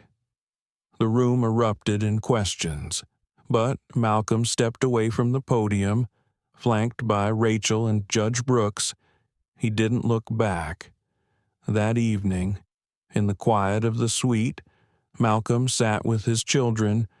The weight of the day hung heavy, but the sight of Caleb drawing airplanes beside Imani, who was reading case studies of civil rights, gave him strength. Imani looked up. "Daddy, do you think we'll win?" Malcolm smiled faintly, though fatigue lined his face. "We've already won, sweetheart, because we refuse to stay silent, and once the truth is spoken, it never fully dies." Caleb nestled against him, whispering, "Then I'm not afraid anymore." Malcolm kissed the top of his son's head, holding him close. Rain still lashed against the windows, but inside, the family sat together, unshaken. The storm was only beginning, but so was the dawn. The following day, Washington was no longer the same city. The leaks had detonated like bombs, and the shockwaves rippled across every major network, every boardroom, and every corner of the internet. Malcolm Davenport woke to the sound of sirens in the distance. He moved to the balcony, pulling aside the curtain. Down below, protesters filled the street in both directions, some chanting his name, others waving signs smeared with hate. Justice for Caleb banners fluttered beside placards demanding his resignation. Rachel Klein entered the room, tablet in hand. Her face was grave. "It's worse than we expected. Several senators tied to the Heritage Committee are already resigning, but others are doubling down. They're framing this as an attack on American tradition. They're calling you a destabilizer, even a traitor." Malcolm turned from the window. When truth threatens their throne, they'll always call it treason. Judge Leonard Brooks stepped in, his phone pressed to his ear. "The courts have accepted the filings. Multiple investigations are underway: fraud, conspiracy, civil rights violations. But, Malcolm, you need to understand the committee won't wait for justice to take its course. They'll fight with everything they have left." Before Malcolm could answer, Imani entered, holding a notepad filled with scribbles. She looked more serious than her 12 years should allow. "Dad, I've been thinking. If they built racism into the system, then fixing the system means rewriting the rules, not just exposing them." Malcolm smiled faintly at her insight. "You sound like a lawyer already." "I don't want to be a lawyer," Imani said. "I want to make rules that are fair. Maybe a president someday." Her words cut through the tension like sunlight. Even Rachel, hardened by years of security work, allowed herself a small smile. Then Caleb shuffled in, still clutching his bear. "Daddy, are the bad people going to stop flying planes?" Now Malcolm knelt, pulling him close. "They're not pilots. Son, they're just people who thought they could own the skies, and today they're learning they were wrong." Later that afternoon, Malcolm returned to the Capitol for a second day of hearings. The chamber was even more packed than before, the tension thicker. Cameras lined the walls, beaming the proceedings live across the world. Senator Richard Hallstrom sat at the center, his eyes sharp, his voice booming. "Mr. Davenport, your so-called evidence paints a picture of corruption, but many of these files were obtained illegally. Isn't it true you employed hackers? Isn't it true you broke the law to smear your opponents?" Malcolm stood tall at the witness table. "What's illegal is building a system of exclusion and endangering lives to protect it. What's illegal is sabotaging airplanes to discredit minority crews. If exposing those crimes is unlawful, then I will bear that weight, but the crimes themselves are undeniable." Gasps echoed. Hallstrom pounded his gavel, but the cameras had already captured Malcolm's defiance. At that moment, Janelle Rivers, the flight attendant witness, rose from the gallery. "He's right. I saw the threats. I lived the fear, and I won't stay silent anymore." Others joined pilots, engineers, even passengers' voices weaving together into a chorus of testimony. The hearing dissolved into chaos, but the truth had broken through. That evening, Angela Monroe hosted a live broadcast from the steps of the Capitol. The backdrop of protesters made her voice ring with urgency. Today, the Heritage Committee faced the light. Resignations are pouring in. Federal investigations have been launched, and one man, Malcolm Davenport, has become the face of a movement demanding justice in the skies. Inside the hotel, Malcolm sat with his children, the television flickering with Angela's coverage. Amani leaned against him, her notebook resting on her lap. Caleb sat on the carpet, his bear propped beside him like a fellow listener. Amani whispered, "You really did it, Daddy. You made them listen." Malcolm shook his head softly. "No, sweetheart. We made them listen. Every voice that refused to be silent, every witness who stood up, every child who deserves to fly without fear, that's who they're listening to." Caleb looked up, his small voice steady. "Does this mean it's over?" Malcolm pulled him close, his eyes heavy but hopeful. "It means we've won a battle. But the war for fairness, that's longer. What matters is that we don't give up." The room fell quiet, the weight of his words lingering. Then Rachel entered, a rare softness in her tone. "Malcolm, the committee's grip is broken. They can't put the genie back in the bottle. You changed the game." Judge Brooks raised his glass of water, his voice steady. "To truth, to courage, and to skies that finally belong to everyone." As the night deepened, Malcolm stood once more at the window. The storm of yesterday had passed, but the streets below still pulsed with energy chants for justice, songs of unity, and yes, still voices of hate. But above it all stretched the sky, vast and untouchable, waiting for the next generation to claim it. He whispered softly, almost to himself, "The skies belong to all of us, and no committee, no system, no hatred will ever change that."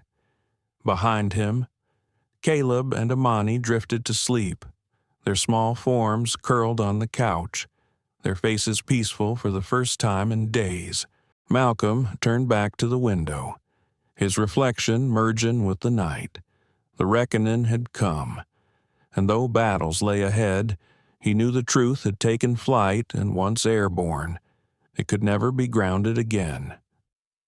The story of Malcolm Davenport and his children is not only about injustice at 38,000 feet, it is about what each of us carries when we face prejudice, silence, or cruelty. For older generations, It may echo the struggles you lived through, moments when the world tried to tell you that you were less, when dignity was something you had to defend every day. The lesson here is that true strength is not in the slap of retaliation, but in the calm resolve to choose a different path.